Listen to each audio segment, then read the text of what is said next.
Hi, welcome back guys. This is your friend, the D in WhatIf, with another fanfiction. This is the first part of WhatIf Deku's Desperation caught the eye of the Ace of Cards. All credits for this video go to their respective authors, so please support the real author. Check out the link in the description for more details. Please give this video a like and subscribe to the channel if you want more videos like this. Now let's get into the fanfic.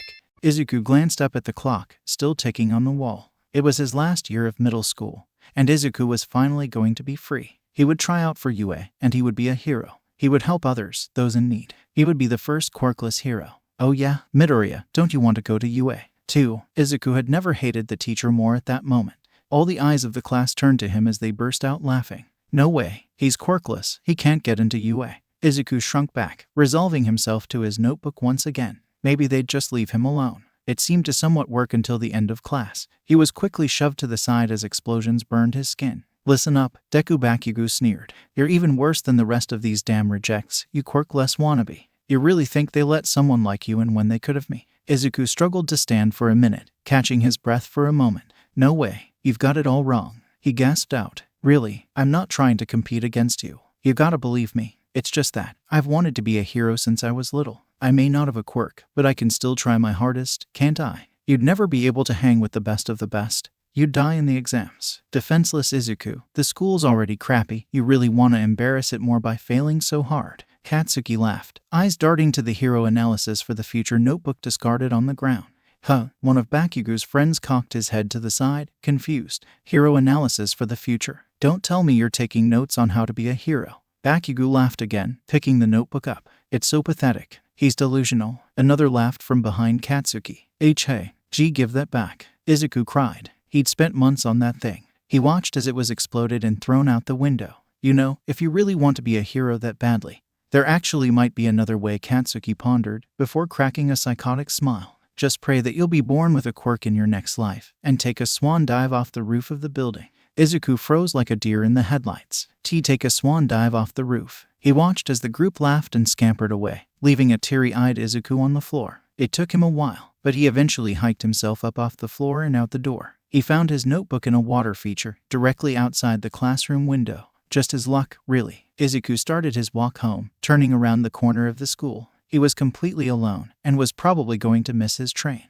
An idiot. You can't go around telling people to kill themselves. What if I really jumped? What would he do then? Once again, Izuku froze. What if he really jumped? The thought almost excited him. He was useless, after all. Exactly, useless. You could never be a hero. Even your mother hates you. You're quirkless, who wouldn't hate you? It would be so easy, just jump off. A couple of texts, maybe, just in case somebody missed him. Nobody will miss you. People will celebrate your death. Inko will be so happy. She won't have to waste recourses on a quirkless like yourself. He made a quick right, too caught up in his own thoughts to realize the sludge building up underneath his feet. You'll make a perfect skin suit for me to hide in, kid. Izuku jumped, or he tried to jump. The sludge monster had a tight grip on him, suffocating him. He started fighting it, trying to push and pull. Don't worry, I'm just taking over your body. It'll be easier for both of us if you don't fight back. It will only hurt for a minute. You'll feel better soon. The sludge villain laughed creepily. He's right. You'll finally be gone. You deserve it. You won't burden anyone anymore. Izuku stopped struggling.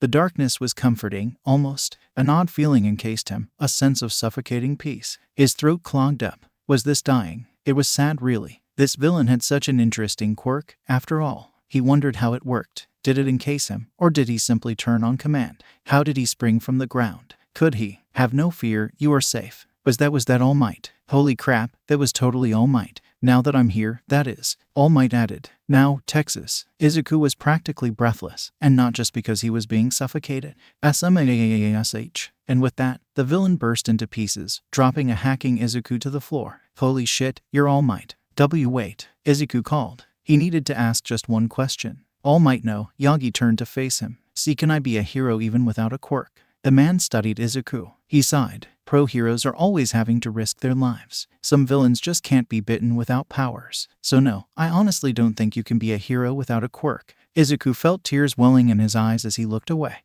If you want to help people, there's plenty of other ways to do it. You can become a police officer. They get crap because the heroes capture most of the villains. But it's a fine profession. It's not bad to have a dream, young man. Just make sure your dreams are obtainable, realistic, understand? Yagi continued. And then he left. Izuku raised a sleeve to dab at his eyes. Stupid, thinking All Might of all people would tell you could be a hero. You heard him. Stop wasting people's time. Izuku stood there for another hour, just thinking. Oh, stop procrastinating. You know how much of a bother you are. Just jump already. End your pointless existence. Izuku took his shoes off. He looked down at his phone. I'll try calling Inko. The phone rung and kept ringing. I'm sorry, the person you're trying to contact is not available right now. Click. So Izuku sent a text. Hey, Inko, sorry about the formalities, but I know you would not wish me to call your mother. I just want you to know that you don't have to worry about me anymore. Start saving for yourself. Go rent out a cheaper apartment. You don't need to pay for my tuition, either. I won't be around for that. This isn't your fault. I'm sorry for being such a bother. Midoriya Izuku. And that was that. Izuku discarded his uniform's jacket, throwing it with his backpack and shoes, stepping closer towards the edge of the building.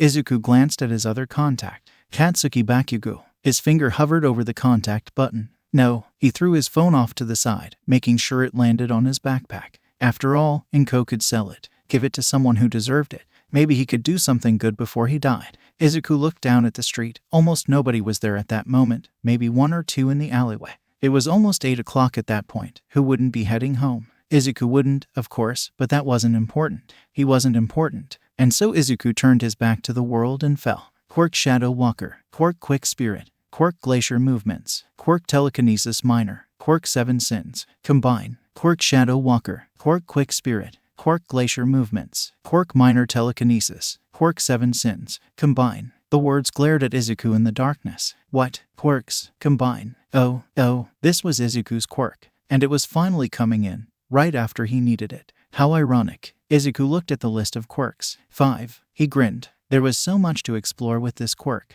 What would he call it? What could he do with it? How did any of it even work? Combining Mount and QS, 20% complete. Well, he thought, guess I'm about to find out. Minor Telekinesis and Quick Spirit combined. New quirk, Spirit of Telekinesis. Quirk type, Psychological. Description, Spirit of Telekinesis. The user may teleport themselves and any objects or beings in a 50-foot radius anywhere else in said radius. Drawback, currently unknown. Had Izuku just made a new quirk? The boy opened his eyes again. He was still falling. He panicked for a moment before remembering about Sot. He focused on transporting himself back onto the rooftop. And, in a blink and you'll miss it moment, Izuku was back on the roof. Izuku picked up his phone. Inko hadn't read the text yet. He quietly deleted the text, dropping the phone in his backpack. He put on his jacket and slipped on his shoes. And, for the first time in a long time, Izuku had hope. Real hope. A greenette opened the door to Inko's flat, slipping in unnoticed by his supposed parental figure. He knew now more than ever that he wanted to help others. That he needed to help others. Because now Izuku had been at the lowest of the low.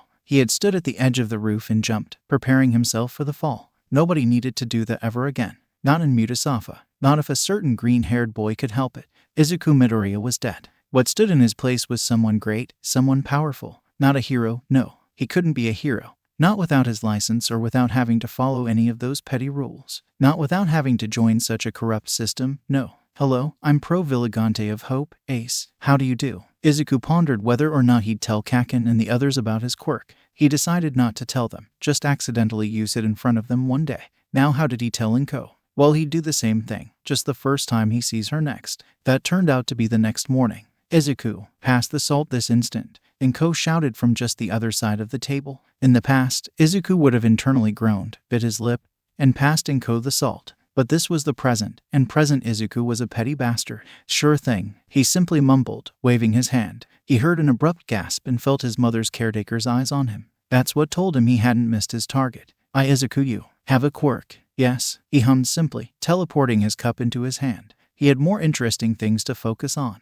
Like, for example, the drawbacks of his quirk. And if the individual quirks had drawbacks as stated, then would the drawbacks increase as he combined quirks? Could he estimate the severity of the drawback by the previous quirk's drawbacks? How did he discover the drawbacks? How would they affect his body? How did he get more quirks to combine? Izuku H. How when Inko stuttered out, storing Izuku from his thoughts. I only discovered it last night. It's called Spirit of Telekinesis. He explained calmly, finishing up his homework. Oh my god, Inko muttered, trailing off. Which reminded the greenette, what would he call his quirk? He should probably figured out how it worked before he named it. Do you know how it works? Izuku's caretaker finally asked, tears welling up in her eyes. Yeah, I can teleport any being or object in a 50-foot radius. Izuku swallowed part of his granola bar. Anywhere in that 50-foot radius. He finished. That's powerful. Inko whispered. Please, that's just one of them. Izuku thought, smiling. One of them? Inko almost shouted. Izuku gulped. Did he say that out loud? You have more than one quirk?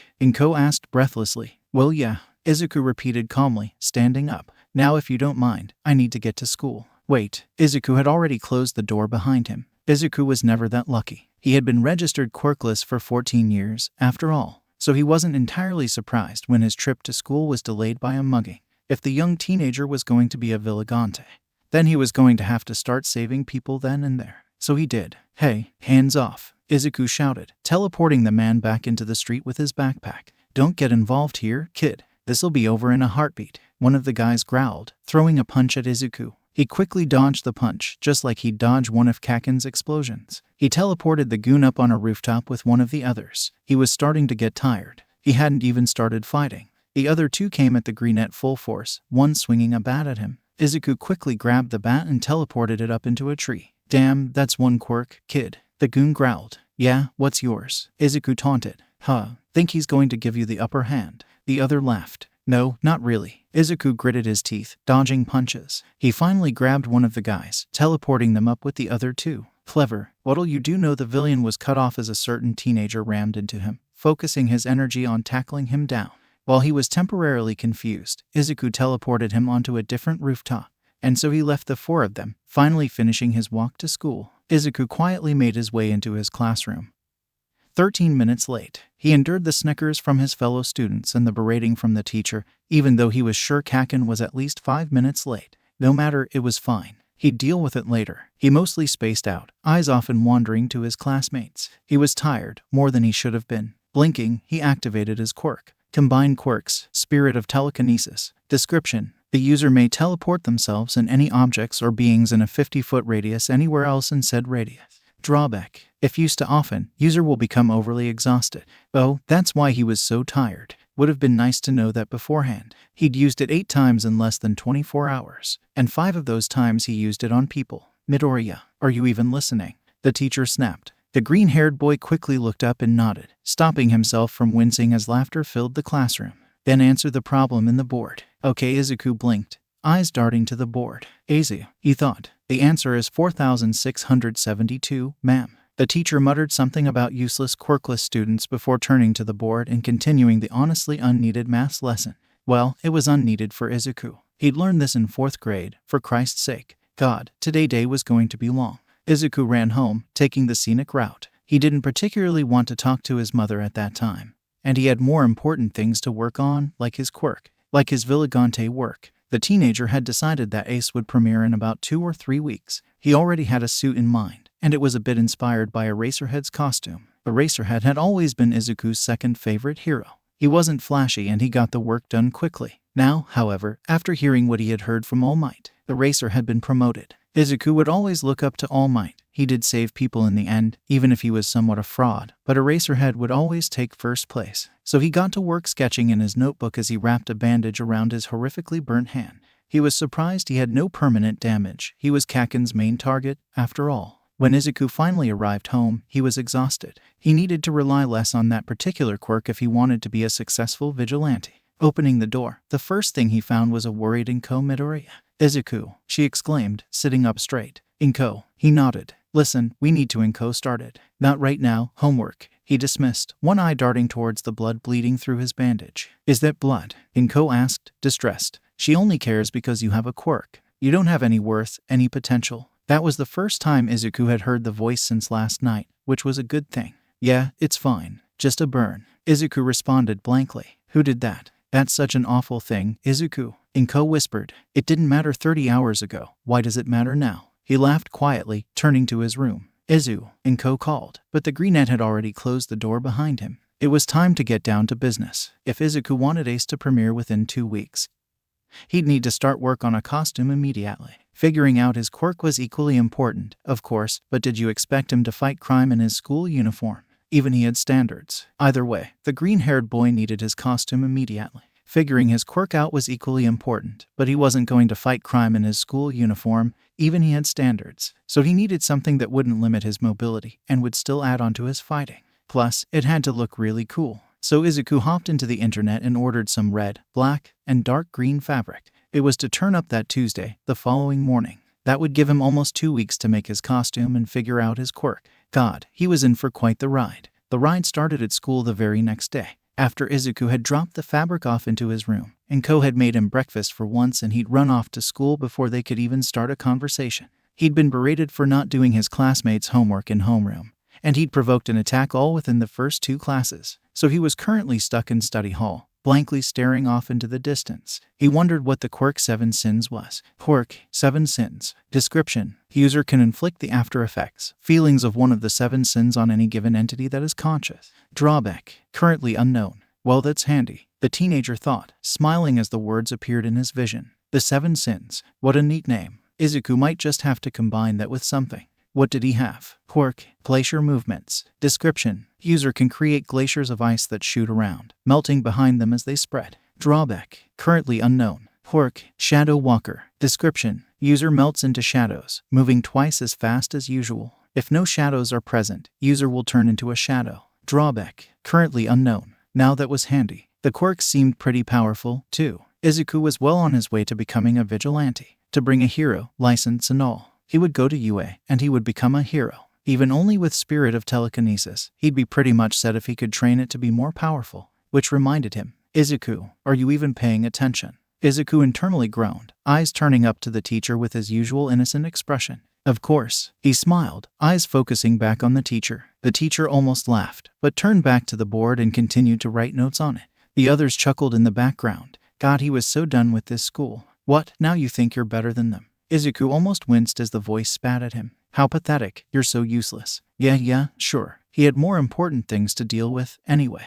Izuku walked out of his final class, resentment for the school resurfacing as he was finally released. Well, that was until Kaken closed the door of the classroom before he could. So, Deku, you're still signing up for UA. Bakugo sneered. He noted that Kaken was alone for this. It was just the 2 of them. In a classroom. God, Izuku was so done with middle school. Yeah, problem? He asked haughtily, surprising the angry blonde. Yes, he growled angrily, staring up at Izuku. You're quirkless. You die in the entrance test. Those words are just thrown around so much, aren't they? Izuku asked incredulously, eyes shining with curiosity. Quirkless? No, it's not. Just to Dekus like you. Katsuki raged. Oh, yes, my nickname. Izuku murmured, closing his eyes for a moment. You have me that, didn't you? Saw it on a bucket I was holding and decided it meant useless. Kaken blinked at him, trying to make sense of the situation. Glad to see you still remember that. Where are you even going with this? Bakugo shouted. Oh, do hush up. Izuku smirked. The joke had gone on long enough. He simply raised a hand as his backpack shot into it. He watched his childhood friend stumble back, eyes wide.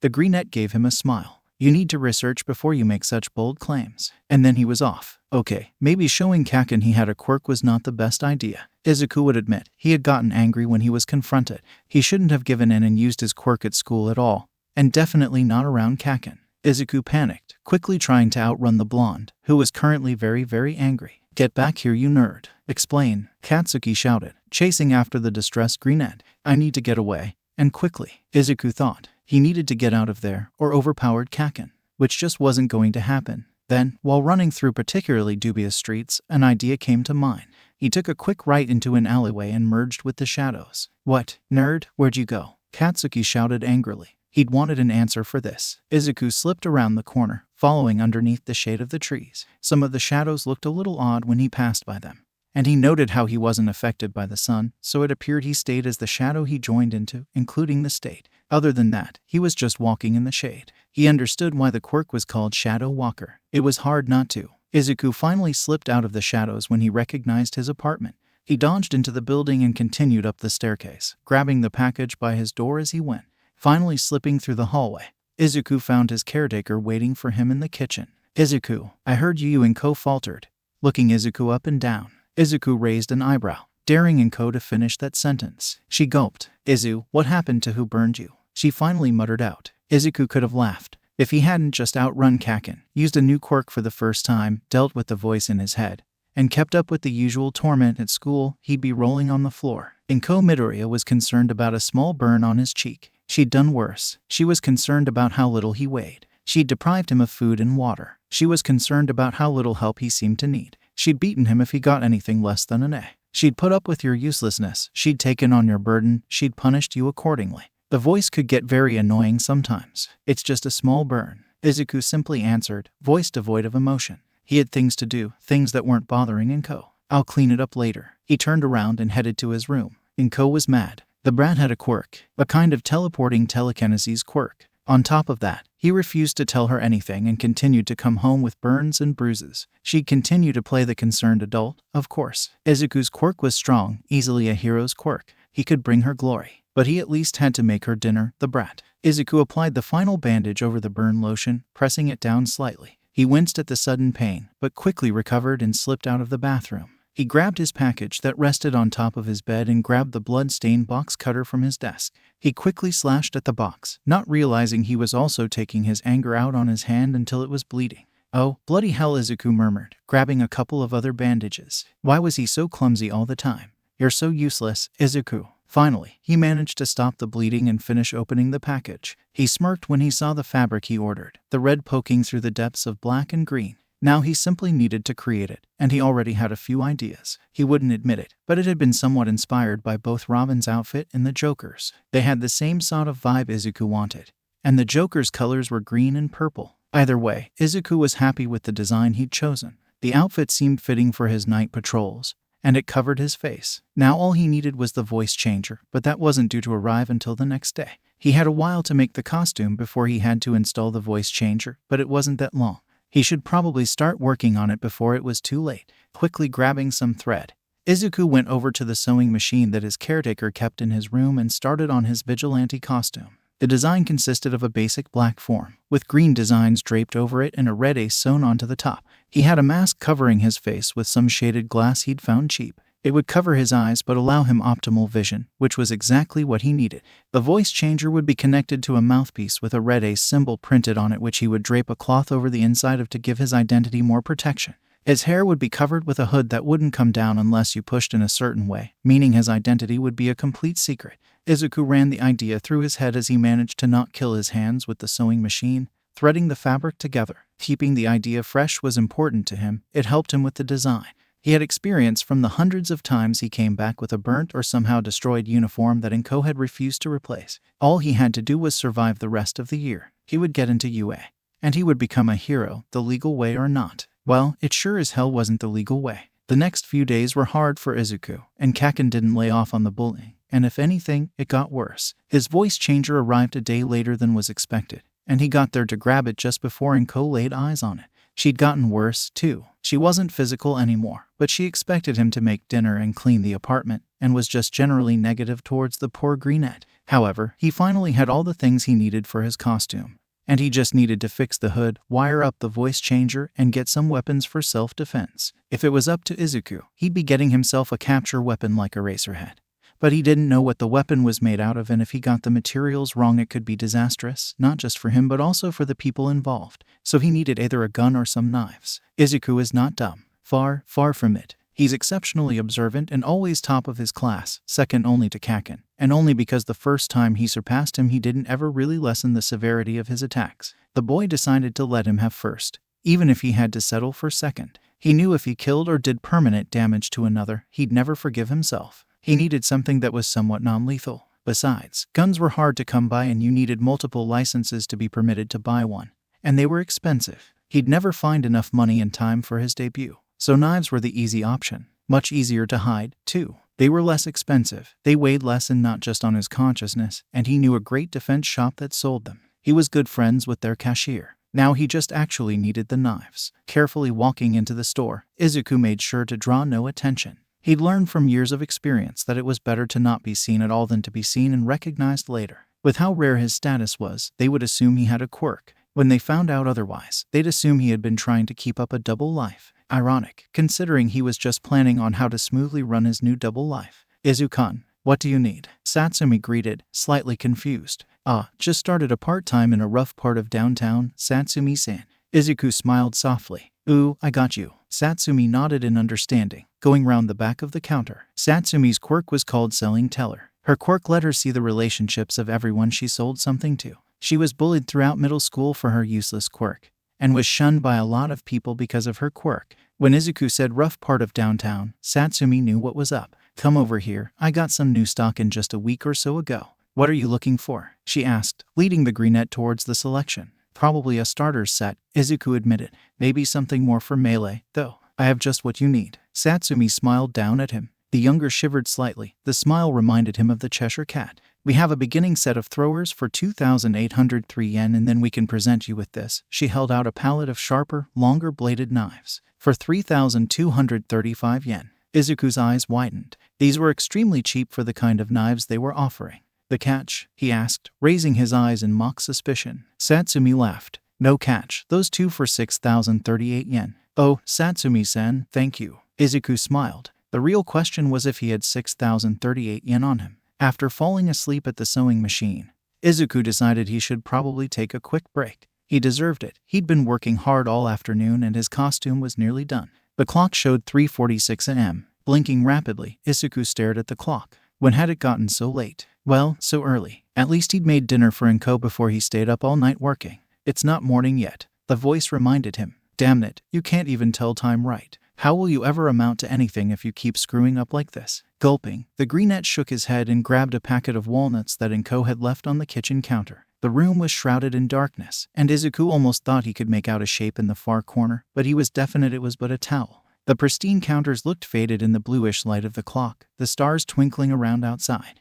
He'd have the walnuts and then continue his work. His costume was important. It was a big part of his life, or would be as a vigilante. He'd get to sleep soon enough anyway. It would be just a few more minutes of work. Yes, it better not be. The voice really needed to stop talking. It had not been just a few minutes. Izuku ended up staying awake working on his costume all night, sewing the loose ends and looping thread through the jammed hood. School would have been a nightmare if he hadn't had a doctor's appointment and got to stay home. Hello, you are Izuku Midoriya, correct? The doctor, Dr. Sylph, asked. Yeah, that's me. Izuku nodded, smiling at the doctor. Inko is concerned about bodily damage. The doctor raised an eyebrow at that, writing something down on the clipboard she held. Yes, Inko-chan is indeed concerned about a number of burns and scars that you have seemingly collected over your time in middle school. Dr. Sylph agreed, nodding carefully. Ah, yes, the scars. Maybe she was concerned about the knife scars littered up his arms, or the burn scars littering his back and neck, or the disfigured scars swerving down the back of his right calf. It was least likely to be the ones made by knives. Most disappeared over time and they were his best-kept secret.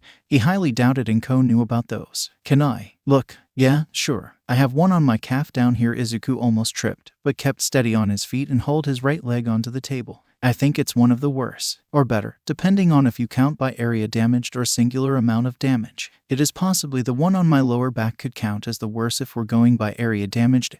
And I'm rambling again, sorry, I'll shut up now. He blushed, slightly mortified, snapping his mouth shut. Dr. Sylph looked extremely worried as he examined the burn mark. Did your mother do this? She asked, worry evident in her tone. Izuku grit his teeth slightly before relaxing them. No, Inko was not the cause of this, the teenager said shortly, tone as blank as he could make it. The doctor nodded, writing another note down on her clipboard. Then, who was? Ah, now that was the question the greenette had been dreading the most. On one hand, Kaken could be expelled, suspended at the very least, maybe even arrested. He'd never get into UA with that kind of record. And that meant the world would never see pro hero Katsuki Bakugo, #1. On the other hand, Izuku would tell someone. He'd be able to get rid of all the pain and bullying. Don't be selfish, the voice hissed. Katsuki would be the best hero. He'd be #1. Don't you dare take that away from the public. Izuku internally flinched. Think of the consequences. He might have to go into the system. They might mark Inko a negligent parent and whisk him away. He didn't deserve Inko. He didn't deserve any of this. He stuttered over his words, hanging his head, closing his eyes. Izuku took a deep breath and looked up again. I got too close to a villain attack one day. Endeavor was trying to rescue a captive. The fire got a little too close for comfort. The classic blame the fiery bastard. That was one trick Izuku was okay with using. What an excuse for a pro hero. Damn, Sylph-chan whispered, shaking her head. Damn, kid. Don't get close to those. Yeah. Sorry, he gulped. I wasn't being careful. It was my fault, really. Izuku stuttered out. Hey, it's okay. Listen, I'm going to prescribe you some burn cream and painkillers. What's your quirk, kid? Sylph asked. Izuku pondered this question for a moment. It's called Ace of Cards. He smiled, looking up at her. It has no contradictions. Quirk, ace of cards. Weaknesses, none. Izuku was not looking forwards to Friday. Between his late-night study and his doctor's appointment, school would just be genuinely awful. But Aldera Junior High had a 2-day absent policy with no exceptions. So he had to be there or it'd be a strike against him. The painkillers at least helped with his aching back. Facing Kaken again after the incident had been hard, but it seemed nothing had changed. He just had to not be cornered alone by the boy. However, this was easier said than done. Katsuki had been trying to corner the brunette the entire week, and Izuku was scared for the outcome. Oh well, he'd just have to endure it. Entering homeroom, the same events played out like always. He purposely tripped over every leg, acknowledged but never answered their jeers and laughs, swept the spider lily off his desk. Wait, when had that become a usual part of his schedule? That hadn't been. That wasn't a usual event at the start of the year. But he can remember sweeping the floor of the table and into the trash can next to it on Wednesday, and on Tuesday, and every day since. Every day since Christmas. The voice taunted. Is that how long they've wanted you dead? They've wished you dead. He hadn't even realized. He was glad he'd sat down before he'd had this little panic. It could have been so much worse. It could always be so much worse. It could be so much better. You could be dead. On and on and no. He couldn't think like that. Like what? The truth. The voice was starting to sound an awful lot like Kaken. He wasn't doing well that day. Huh? Izuku rounded a corner and swerved into the bathroom. It's where he always went. Everybody knew that. Kaken knew that. Kaken's gang knew that. Izuku didn't much like the restroom, but it was the easiest place to serve justice. So he waited. But instead of the 4 of them, Kaken and his gang, it was just one. It was just Kaken. Fuck, it was just Kaken. Deku. The blonde shouted, growling angrily. Kaken.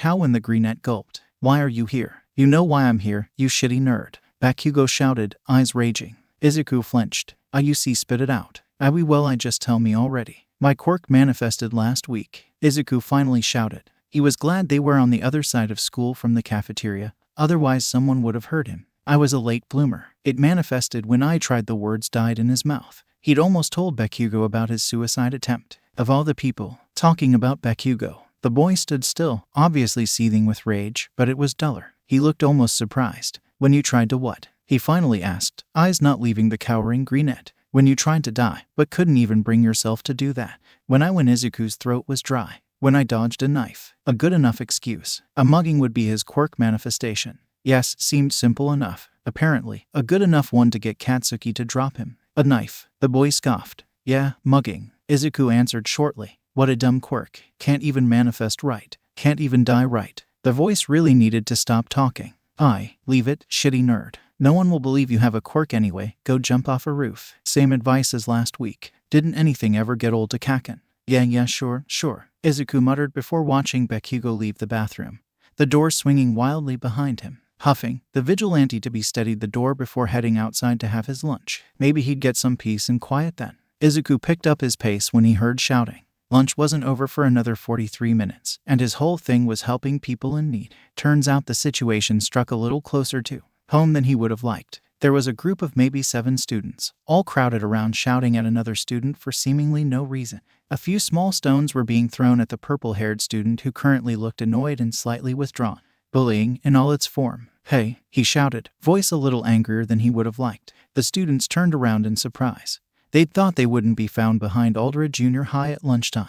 It would have been a fair assumption if Izuku hadn't gone there. The hell are you doing? He's a villain. His quirk. I don't give a flying fuck what his quirk is. Leave him alone. Izuku shouted. The students quickly scattered, leaving the surprised purple-haired boy leaning on the wall. The brick was undoubtedly uncomfortable, so Izuku helped him stand. You okay? Yeah, why did you do that? The boy asked, narrowing his eyes at the middle schooler in front of him. Because they were being mindless idiots, of course, why else? Izuku replied. The other teen snorted. My quirk is brainwashing. If you answer a question I use my quirk on, you'll be under my control. The boy readied himself for the reaction. Izuku's head snapped back, and purple hair sighed. Really? Izuku asked, grinning. The other nodded. That is so cool. How does it work? Can you fight it, or is it an immediate stick? Do you know how useful that would be in hostage situations? No wonder you have a UA pamphlet. Purple hair wasn't expecting that. What? He asked in confusion. You're not afraid? No way. That's such a heroic quirk. The other blinked at him.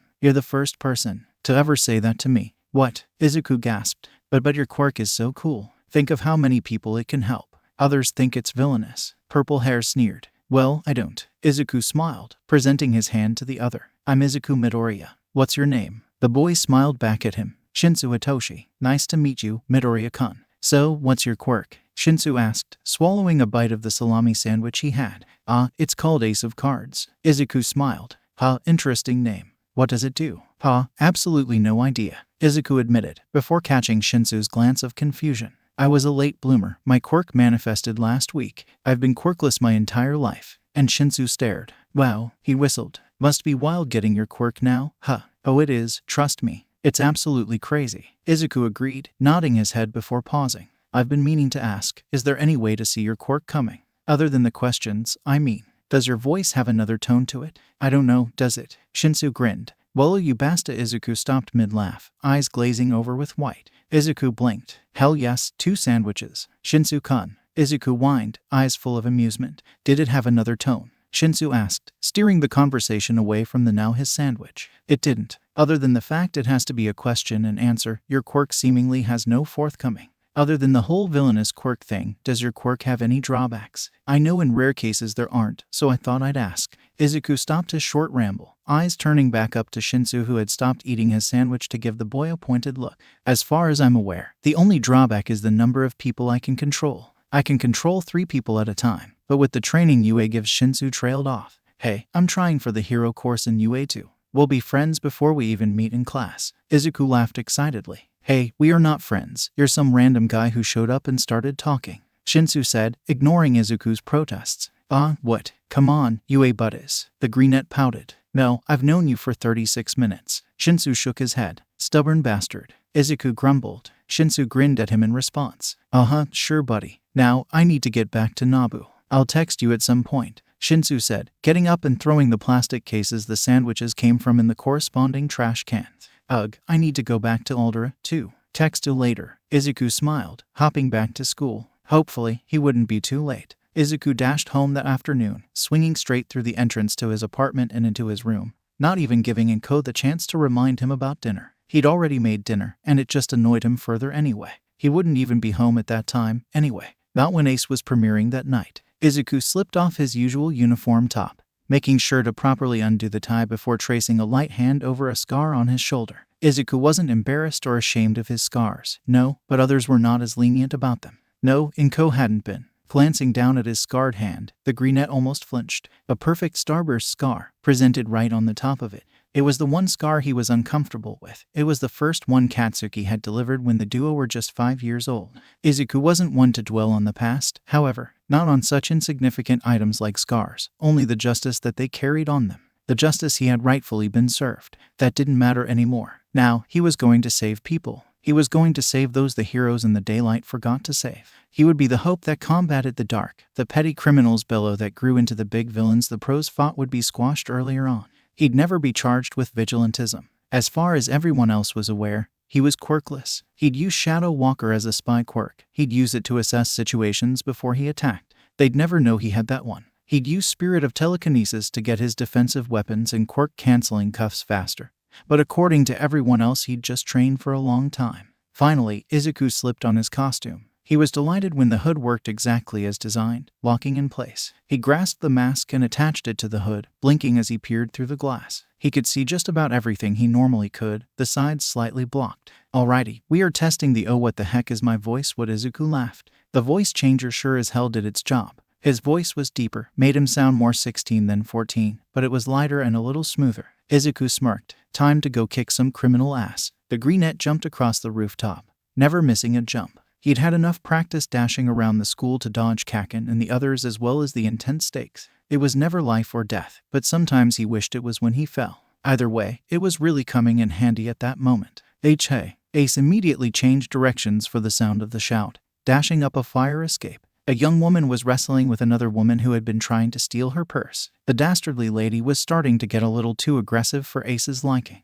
He dashed forwards to pull dastardly lady off of the victim, only to realize why she was getting more aggressive. She had a knife. Hey, those things are dangerous, you know. Ace snarked. Dastardly gasped as he grabbed her hand, twisting it and effectively disarming her. He quickly pushed her away to help the other, handing the lady her purse. Shit, you okay? Why yeah, just a C-cut. She responded, grabbing her bag. Who are you? Ace, your local vigilante of hope. He answered, helping her up. You live in this building. Yeah, I do. Thanks, the lady nodded, swerving into the apartment building. Izuku watched her go, then leapt onto the next roof, continuing to dash across the cityscape. He slipped down the fire escape and continued on his route, dodging the chimneys and other rooftop accessories in his way. This could work. The night was uneventful until 3:46 a.m. Ace had been patrolling. He'd stopped another mugging and 2 bar fights, making acquaintance with the local bartender. The usual first-day vigilante stuff. Then he'd rounded an alleyway and found a group of 4 being kidnapped. There were 2 teen girls. They seemed to be about 16 or 17.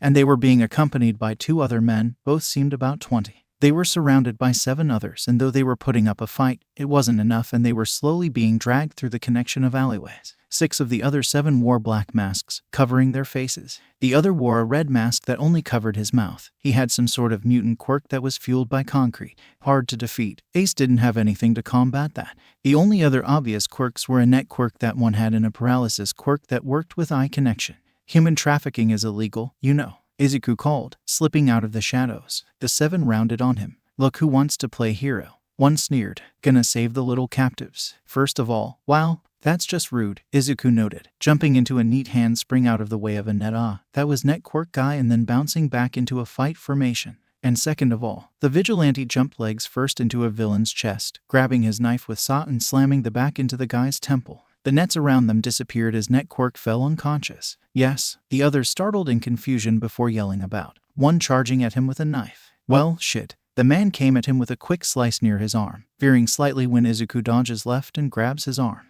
Before he can be disarmed, Paralysis Man slammed into Izuku's back, sending him careering into the wall. Bouncing back, but not making eye contact, Izuku sprung into a cartwheel and spun closer towards the villain, waiting for an opening. He got the opening he wanted when the Paralysis Man reached to grab him. The vigilante buried the knife into his arm, the villain howling in pain as Izuku incapacitated the man, dealing a quick blow to the temple. Damn, even that bar fight was harder than this, Izuku taunted. Angry villains were careless villains. And careless villains didn't focus on the victims. Shut up, you brat. I'll bash your head in. One shouted, yielding a bat above the greenette's head. Ace easily sidestepped AMD, grabbed the bat, flipped it over his head and out of the older's hands, and then used toss to get rid of it. Oh, now look who's got a temper. Ace snarked. Gonna tell mommy how you beat up innocents. Image how proud she'll be. 3 down, 4 to go. Though. Ace hissed, spinning on the attacker. Was the knife really Nexus R? Izuku went flying into the nearest wall as the villain blew a huge gust of wind, slightly dazed from the attack. A versatile wind quirk. How interesting. He wondered how far the wind could go, how long he could keep it up. But that wasn't the important thing. No, the important thing was the captives. Taking a quick glance at them, they were all cowering against a wall while Ace took care of the attackers. "So you didn't even let me finish," Ace grumbled, flipping straight of the wall. "Now that is rude." He grabbed the villain's arm and used it to smash into the one behind him before running out of momentum and flipping off of him, landing neatly on the ground in front of the cowering victims. "I would back away from them, little boy," the red mask warned. Oh, he was the wind quirk dude. Interesting. My name isn't little boy, Ace responded coldly, barely grabbing the villain's hand to stop another knife attack. "Name's Ace. I'm your worst nightmare. Who are you working for?" The villain laughed. "Oh, don't worry about that. Worry about making it out alive with the citizens." And so Ace lumped. He leapt straight into the guy's face, injuring him badly enough for him to stumble and fall. That cleared a way for the victims to leave. "Run," Ace shouted. "Call the police. I'll be fine." They stood still for a moment before one of the men took off running, which prompted the other 3 to make their way down the alley. "Hey," one of the villains started to give chase, but Ace bonked him into the wall, effectively dizzying the man and impairing his vision. While he was distracted, Ace used sought to attach quirk-canceling cuffs to the man's hands. He jumped into the man's back, springing off of it and into the other one, using his knife to stab you guy's shoulder, distracting him enough to become more vulnerable to temple hits. Izuku knocked him out too, meaning it was a 2v1. "What are you going to do now, little vigilante?" "Nowhere to run," the leader purred, eyes glinting manically. They were right, Izuku couldn't run, and he was getting too tired to fight. Damn it. Then the police arrived. "What?" the villain hissed, eyes leaving Ace for a second. Just a second, but it was all Ace needed. He sent a kick straight into the man's head, sending him into the wall, unconscious. "Who the hell are you?" the other whispered, staring at the boy. "I've already told you that." Izuku smirked, cuffing the red-masked man. "I'm Ace. I'm the vigilante of hope, and you're never going to get away with this again." When Shinsu heard police sirens, he wasn't that worried. Crime was a common occurrence in the quirked world they lived in, so there was no reason to panic. No, nothing to worry over. But that was before he heard what people were saying. Some kid, a new vigilante by the name Ace. Yeah, Ace. He took down 7 guys from a mafia downtown.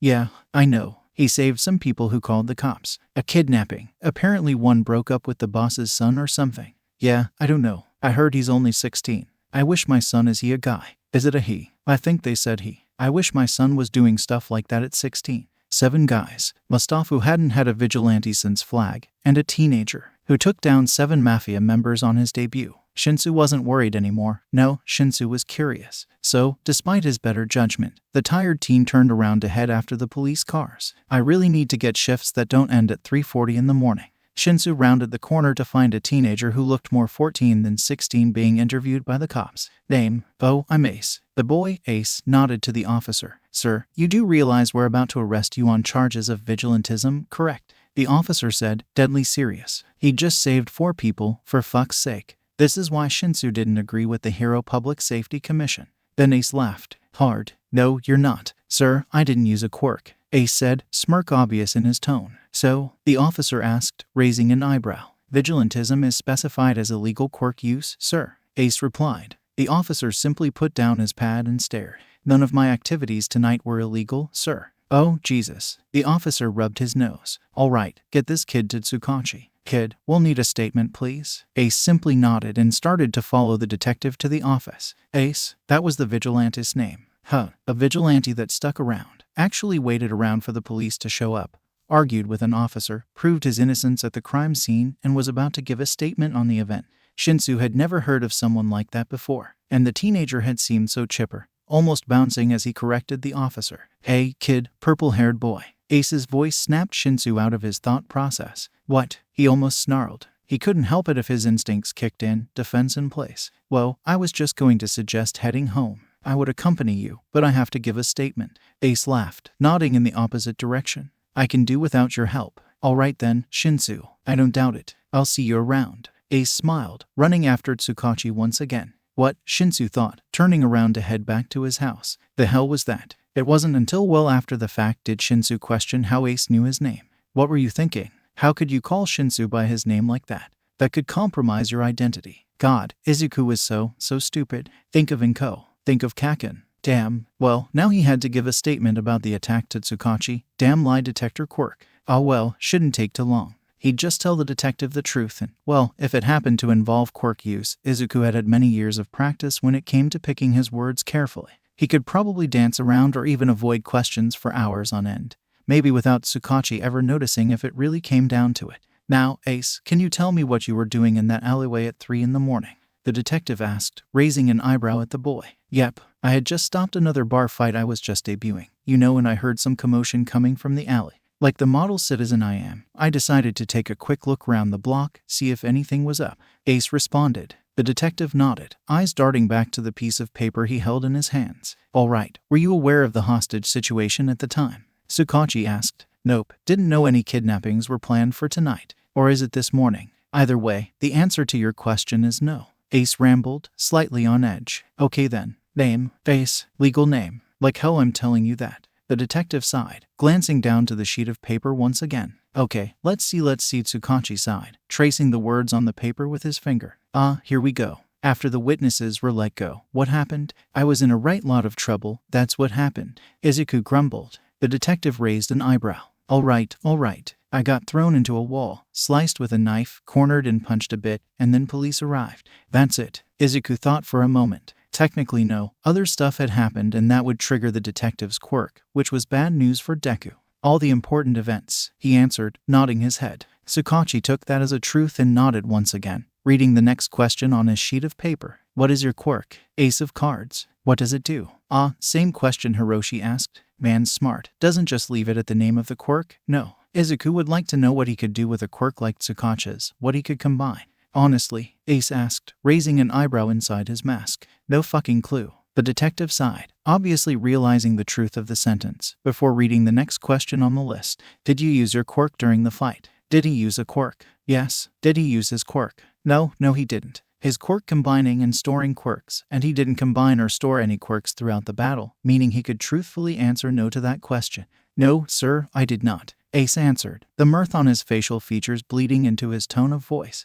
You've been truthful this entire time. Alright, re-encount the battle for me, if you could. Tsukachi laughed. God, this kid almost reminded him of Eraserhead. He'd have to mention the vigilante the next time the two spoke. Yes, sir. I had just stopped a bar fight and I was leaving across the rooftops. Nezu skimmed over news reports, waiting for something of any interest to catch his eye. It wasn't until he checked local news of Mutasafa did he find anything of interest. New vigilante claimed ace, vigilante of hope, friend or foe. A vigilante in Mutasafa, one that took on a hero formatted name. Its uniqueness was intriguing. The new vigilante in Mutasafa is all the locals will talk about. The first vigilante on record to take up a hero name is sure to cause some stir, but caused even more when it was revealed that he fights quirkless. After rescuing 2 teenage girls from a kidnapping, he instructed them on what to do and kicked some villain butt. The vigilante proclaimed himself ace, vigilante of hope, as his final line. The final few seconds of the fight, including this incredible one line, was recorded and the video is linked below. Some, however, have doubts about Ace. Their main points target his age, him being only 16 or so they say, his experience, and the force he used during the battle, knocking 6 of the 7 men unconscious using nothing but a knife and his bare hands, with 4 sustaining many injuries and 1 left with a serious head wound. We at Mutasafa News Point are behind him, though. Welcome, Ace, a vigilante who fought quirkless, a 16-year-old vigilante who rushed into a kidnapping, a 1 versus 7 scenario, and formed a plan while back-chatting and came out victorious. It certainly wasn't an easy feat. This vigilante might have some potential. It seems as if UA might be having some slightly illegal students in it that year. It seems so indeed. 2 months had passed since Izuku had become ace, and wow, fighting evil hurt. Or maybe that was just the newest burn the Greenette was applying cream to. Either way, he wanted to do this as quickly as possible so he could get on call with Shinsu as soon as he could. He'd hate to keep his only friend waiting, after all. Quickly grabbing his phone, Izuku accepted the call. Hey, Shinsu-san. The boy laughed, flinching as the cream got a little too deep in the wound. How are you, my friend? We aren't friends, Midoriya-san. Shinsu deadpanned. Izuku giggled from his side of the phone. They had this argument every night. You are simply an acquaintance who started talking. You're the one who calls, Izuku taunted in a sing-song kind of voice. Shut up, Green Bean. You picked up. The purple-haired middle schooler grumbled. Besides, weren't we gonna talk about heroes? You could hear Izuku peeking up at the word hero from across the country. Yes, well, not heroes, just people who seem to fit the description of someone who saves others. The Greenette correctly. Shinsu laughed softly in the other side of the phone. My father's would qualify, then. That's great. Eraserhead would qualify, in his own crazy way. That he would. Man's my only role model at this point. Shinsu joked. You're not his son? Izuku asked, letting a bit of surprise leak into his voice for effect. He got the reaction he wanted as he heard Shinsu groan from the other side of the phone. Midoriya-san, we've been over this. If we aren't friends, why do you refer to me as san? Izuku asked, eyes glinting dangerously, basically shaking the bait in front of Shinsu's face. Because it's polite. So you want to be polite to me? The younger asked, excited. Oh, Shinsu-san, we are friends. Midoriya-san. Shinsu groaned once again, a hand pressing to his face. Anyway, back on topic. Izuku finally smirked, steering the conversation back on track. Who else would qualify? What about Ace? Well, if Izuku hadn't froze at that. Then Antarctica was 90 Fahrenheit. An Ace, he managed to stutter out, barely not dropping his phone. Yeah, the vigilante of hope. I met him once, you know. You did. Izuku squeaked. Right, he'd met Shinsu at his debut. Yeah, in his debut. He knew my name, which was weird but whatever. The dude tried to offer me a walk home or something. He's okay in my books, Shinsu explained, waiting for his reaction. Oh, Shinsu-san, you like him? No, I don't. I said he's okay. Yeah, but that's like you saying you like and respect him. Izuku protested, laughing at the mental image of his friend's face. Midoriya-san, stop it. No. Izuku hummed in response, fumbling with his phone as he finished applying the burn cream. Ah, shoot. Midoriya, are you alright? Shinsu asked, dropping the honorific to check on his friend. Just fine, Shinsu-san. Izuku replied, laughing as he picked up his phone. We'll meet for lunch tomorrow, yeah. You better not be late again, Midoriya-san. Shinsu responded easily, a click coming from the other's end as Izuku ended the call. Yeah, bye. The Greenette whispered, putting the phone down. He needed to grab his costume to go out on patrol anyway. Mutasafa would freak if he didn't. He always patrolled on Wednesdays, after all. Smirking, the middle schooler swiftly pulled up the metal guard and hood, slipping into the armored costume as he opened a window to exit out. Quietly, as not to wake the most likely drunken co, the vigilante sprung hands first out the window and into a neatly tucked forward roll, remaining balanced on his feet as he fell onto the roof. Smirking at his success, the boy sprung onto the next rooftop, scanning for any crime. Apparently, he should be watching out for drug rings that night. That's what the police tipped him off about.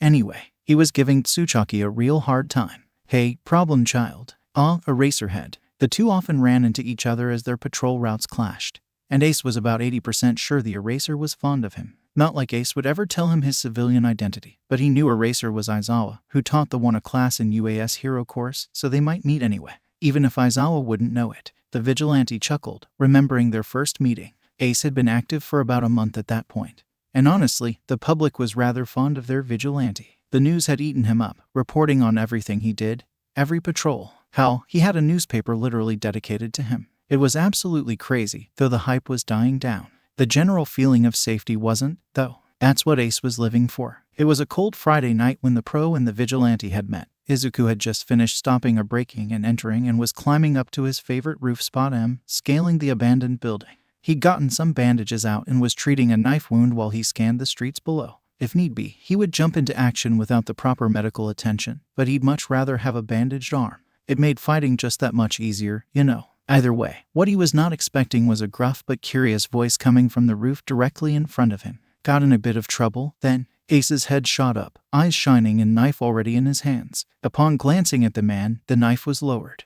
Pro Hero Eraserhead. He gasped. Sorry, wasn't exactly expecting to see you tonight. So I can tell, kid. Eraser laughed, eyes glancing down at his arm. Need help? What, with this? Nah, simple cut. Bit deeper than I would have liked, mind you. But any cut is a little deeper than I might like. Ace laughed, quickly finishing up his bandages and focusing his attention on the man standing in front of him. It's dangerous out here, you know. Eraser spoke softly. Ugh, tell me about it. Izuku groaned, deciding to make a joke out of the situation. All these damn burglars. Eraser's face remained neutral. Your Ace, I presume. That's me, the red card of justice. The greenette nodded. He often referred to himself as such. It was like his catchphrase. Damn, he wanted that to be his catchphrase. You sound like a teenager. Eraserhead chuckled. 'Cause I am, Ace retorted, giving a small chuckle of his own. What are you, 16? Nope, not even 16. Voice changer, you see. Can't have my identity compromised, you know. Eraserhead did react in surprise to that, his eyes widening slightly.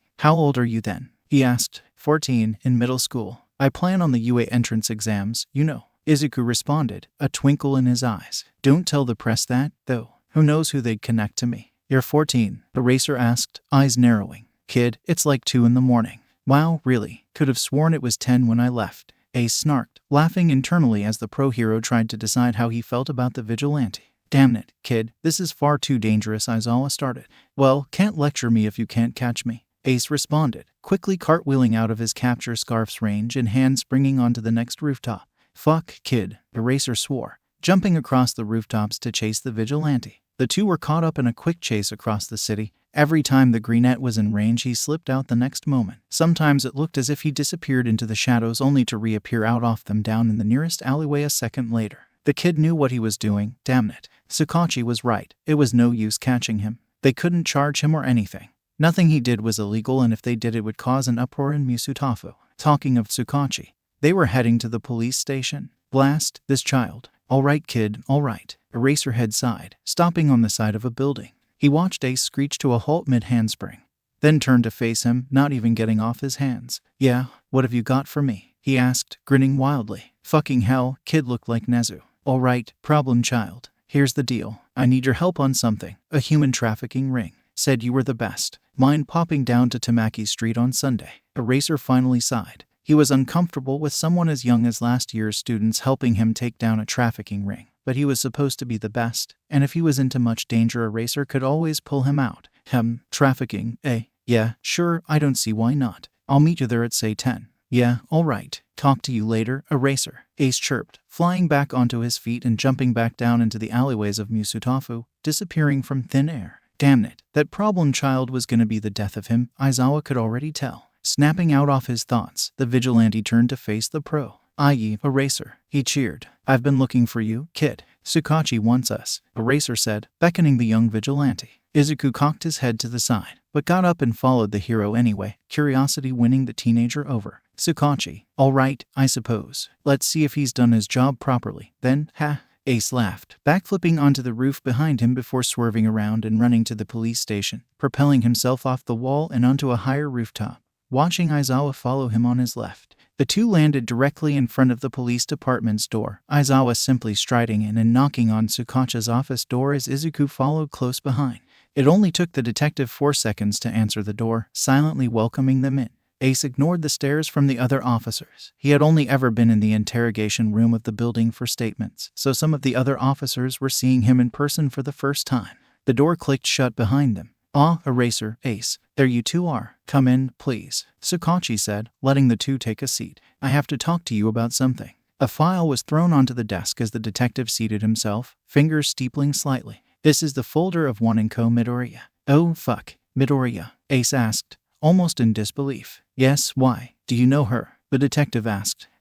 Yeah. I used to live in her apartment building," Ace admitted. Technically, he did used to live there and he still did now, it would be a truth. The detective nodded, his quirk obviously coming to the same conclusion. "Well, she's being investigated for child abuse." "Inko?" Ace responded in surprise. "Really? She's the last person I would have thought." "I understand, Ace. But yes, we think it's a situation of neglect." "This," Tsukachi continued, putting down another folder, "is the folder of Izuku Midoriya, her 14-year-old son." Fuck.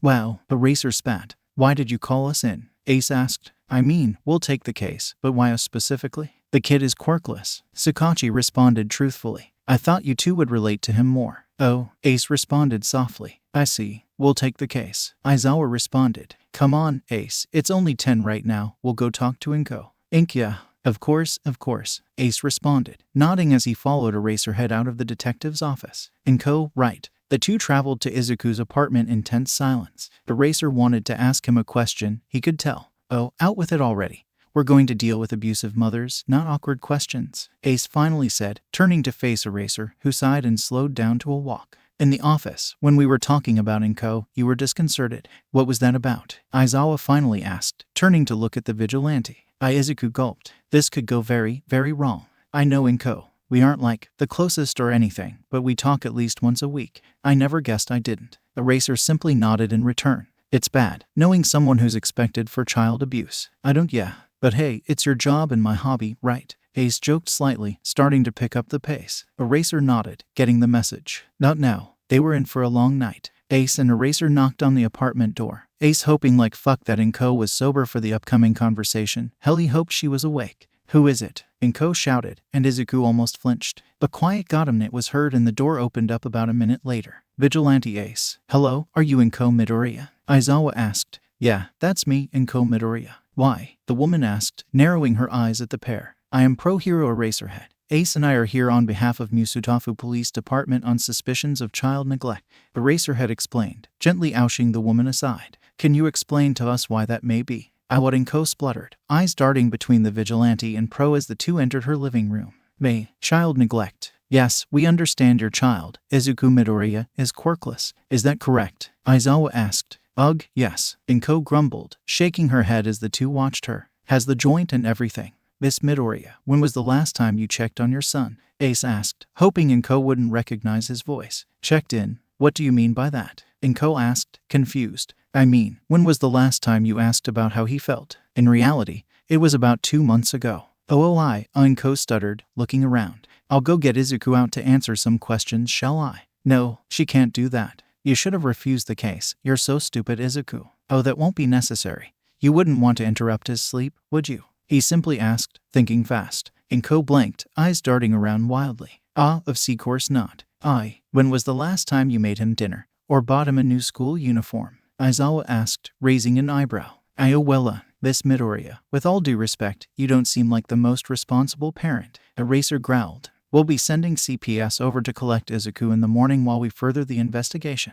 Eraser stood up and headed for the door. Ace rushed to stand up and follow Eraser out the door. "Your voice sounds familiar," Inko murmured, eyes narrowing at Ace. "I don't know why you'd think that, Miss Midoriya," Ace responded, internally panicking. I would take what Eraserhead said to heart. "Aren't you supposed to be the red card of justice? How is this justice?" Inko fumed. She looked like she was about to lunge at Izuku.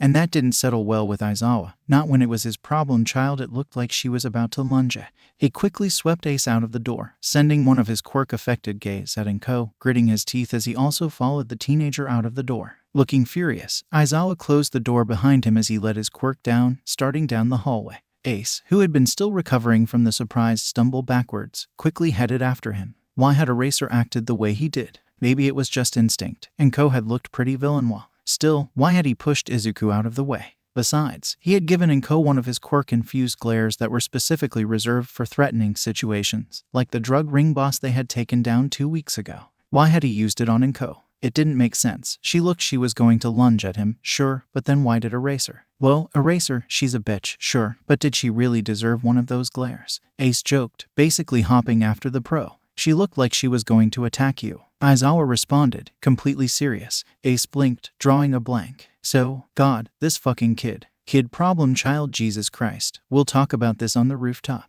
Eraser said, jumping onto a fire escape and grabbing onto the metal frame. Izuku cocked his head to the side, shaking his head in confusion before following the man up, scaling the ladder up to the top of the roof. The air was generally nippy, but it wasn't very cold, slightly uncomfortable, Ace would say. Something about Aizawa's actions just confused him. Why had he shoved Ace out of the way? Okay, what did you want to talk about? Ace asked, almost laughing just to fit his persona. Kid, she looked like she was going to attack you, Aizawa said. Ace blinked. But why would that matter? Yeah, so, Ace asked, giving a confused smile. Problem child, I swear to God who taught you self-preservation, Ace. I didn't want you to get hurt, Eraserhead said, rubbing his nose. Aizawa, didn't want. What? Ace finally spluttered out, confusion obvious in his voice. Okay, problem child, I need to ask you something serious, Eraserhead said, making sure Ace was looking at him. Okay, Ace agreed in confusion. Do you have a place to go? Outside of vigilantism, I mean. Somewhere safe, Eraser asked, searching the boy's eyes for something.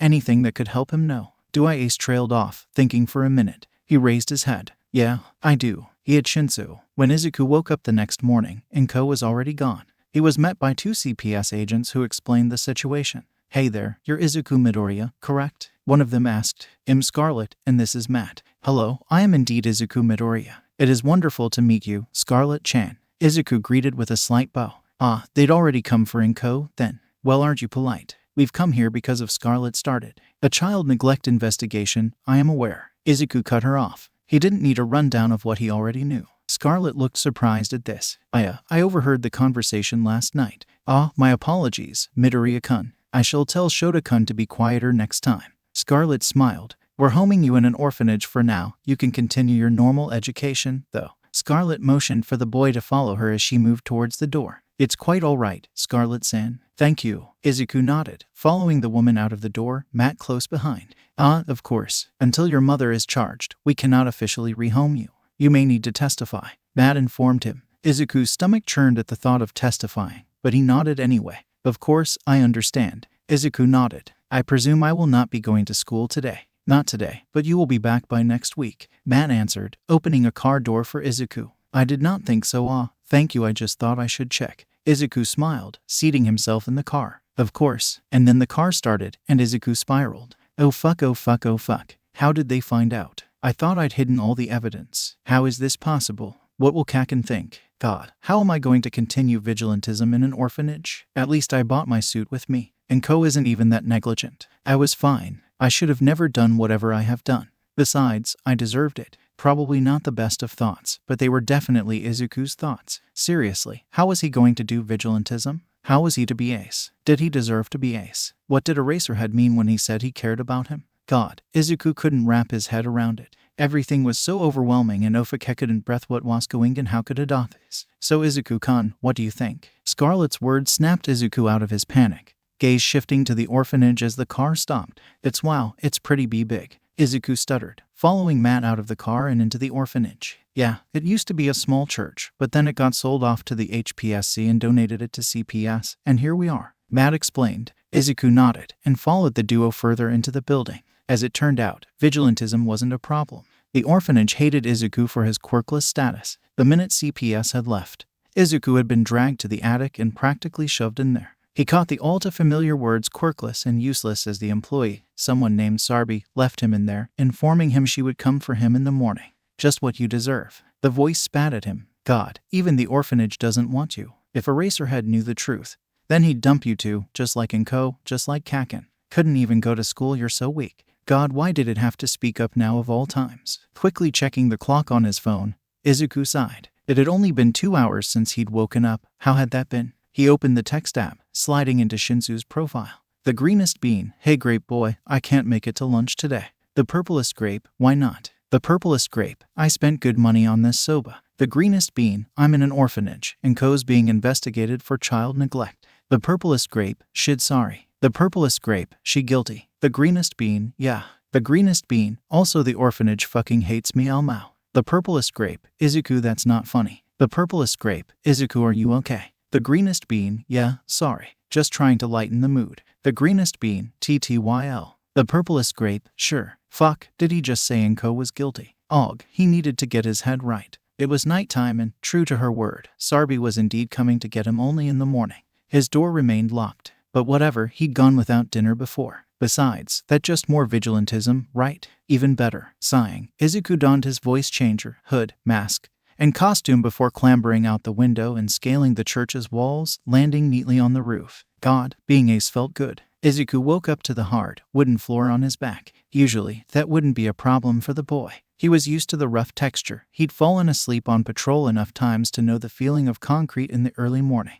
Besides, it wasn't like his bed in the orphanage was much better. No, the problem was that Izuku was on a hard wooden floor and he couldn't breathe. He felt something wet on his left arm. It was numb, just like the rest of his body was. Had he gotten knocked out on patrol? No, that couldn't be it. The light came from the same window he had in his room. Then what had happened? What was running down his arm? Why was everything so out of focus and fuzzy? What? He yelped and shot up as pain shot through his body, instinctively clutching his arm. Oh, blood. That was what had been running down his arm. What had happened? Where was he bleeding from? Got him, Izuku. You have to focus. This could be a serious wound. His eyes searched his arm for any kind of damage. The blood wasn't any higher than his elbow, and the pain mostly subsided right below there. Nothing on the underside of his arm, so nothing had gone through it, so it was unlikely he was in shock. His vision was out of focus and blurry. The blurriness most likely caused by either tears or a subsequent head wound. The dizziness was probably also a factor of a head wound or of lack of hydration, though blood loss could also be a cause. If the cause was blood loss, the fatigue and the out-of-focusness could also be justified as well as the lack of breath, meaning that was the most likely scenario.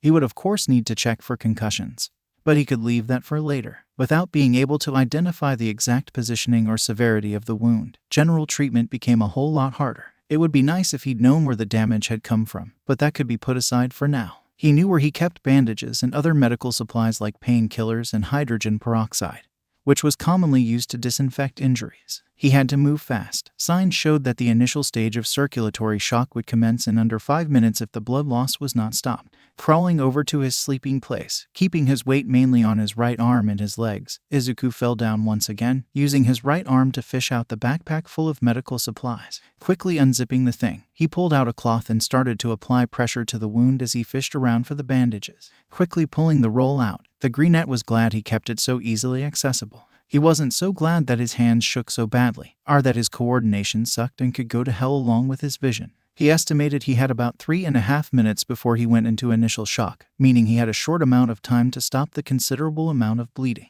Exchanging the cloth for the gauze, Izuku applied more pressure as he watched the blood seep through the bandages. Shit, he muttered, cutting off another piece of gauze to add to the wound. Shit. He threw the messily folded cloth on top of the 2 bandages, continuing his previous actions. At least the blood wasn't bleeding through the cloth. Not that he could tell, anyway. His vision was still blurry and unfocused, but he could still tell colors apart from each other, and red on white was quite the difference. Crossing one of his legs over the towel to keep the pressure steady, he used his available limb to grab the hydrogen peroxide and put it to one side. If there was anything in the wound, that would hopefully help getting it out. Currently, he needed the disinfection wipes in his bag. If he just used hydrogen peroxide when the wound was open, it could be potentially dangerous. Pulling out the wipes, he set them off to the side as he removed both his leg and the cloth to check on the wound. The bleeding was calming down, but it was still bleeding. Reapplying the cloth, the middle schooler laid back to work on his breathing. He hadn't even realized he was hyperventilating until that moment. And it wouldn't help him in the situation he had gotten himself into. How had he even gotten himself in this situation? It had been late at night when Izuku had returned home. Almost 4 in the morning, actually, a Saturday. Patrol had been particularly lax that evening. He honestly should have known he wouldn't get off so easily, but he'd been lenient in his mood all the less. He'd already taken off his costume outside as he usually did before slipping in the attic, slipping quickly into bed. He ended up being very glad he had taken his costume off before entering the building, as he was met by the orphanage owner, Madame Sesame. Apparently one of the other kids had homework due that day and had wanted Izuku to do it, but by the time they had come up to give it to him, he was already on the rooftops with Eraserhead. So they decided the best course of action was to wait until he got back and then beat him bloody. Izuku was already exhausted and damaged from patrol, so he didn't instinctively fight back. He pretty much understood what was happening when he was slammed against the wall though, bracing himself as he was then immediately pulled up off the wall and thrown onto the stiff and grubby mattress that rested on the floor. Madam was shouting up a storm now. The greenette was surprised it wasn't waking anybody. He caught the words disgrace and problem and useless, as well as something about losing the damn cash out. That confirmed his theory. They were getting money for keeping him there. It made sense. Why would they keep him for any other reason? It was like keeping deadweight around, and why wouldn't you get paid for that? In state of static, Izuku didn't see or register the knife until it had already cut against his arm, squeaking out as he threw it as far away as possible. Who had the knife? Was it Sesame-san? Perhaps was it one he'd had lying around? Glancing down, the greenette felt dizzy as he stumbled back. He needed to stop the blood. He heard some faint panicked shouting as he slid down, back against the wall and holding his other, severely more damaged arm like a cast. The bleeding. He needed to stop the bleeding. He heard some stampering footsteps and then he heard the door slam behind someone. Most likely Madame Sesame, as he continued to fight for consciousness. If he blacked out now, there was a good chance he would go into circulatory shock before he even woke up again. Of course, staying conscious was easier said than done. Breathing was getting harder and harder. In one final effort to get to his backpack and stop the bleeding, Izuku rolled over and off the wall, landing in the middle of the floor. He just had to get a little farther. The world around him blacked out,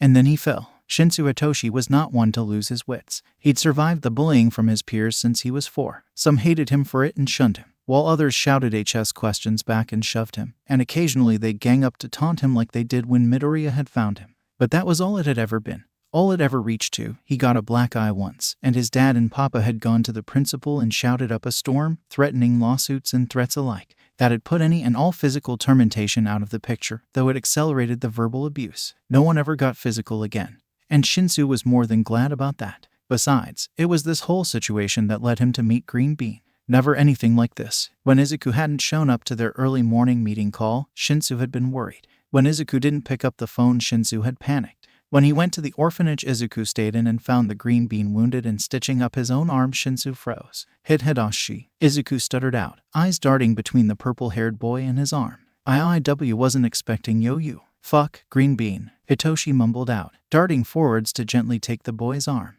What the fuck? What the actual shit? Izuku groaned, wringing his good hand as he fumbled for an excuse. ITR tripped, fell down 3 flights of stairs, banged your head on all the walls, and then sliced your arm open on the stair rail. Hitoshi snapped, gaze immediately softening as Izuku flinched. I'm not mad at you, Green Bean. What happened? Really, what happened here? He watched, eyes desperate, as Izuku squirmed. Shinsu needed the truth so he could go beat up whoever had hurt the Green Bean and then again to press charges. I can't tell you, Izuku mumbled, tears pricking at his eyes as he turned away from Hitoshi. Green Bean. Hitoshi, please. Shinsu froze, hand still hovering over the injured's arm. Had whoever done this to him hurt Izuku that much? Had they done damage deeper than physically? What was Izuku really doing with a suicide note in his back? Was Izuku being threatened? Izuku, Shinsu asked, hesitating. The smaller looked up at him. Are you as this? He took a shaky breath in someone at school. The greenette froze, eyes boring into the purple-haired insomniac. What? And no, not all. Not all? Shinsu asked, eyes full of worry. No, I don't, please. Okay, don't press him. Shinsu could wait for answers. Okay, it's okay, you're safe. I'm right here. Hitoshi comforted, pulling the shorter into a quick hug.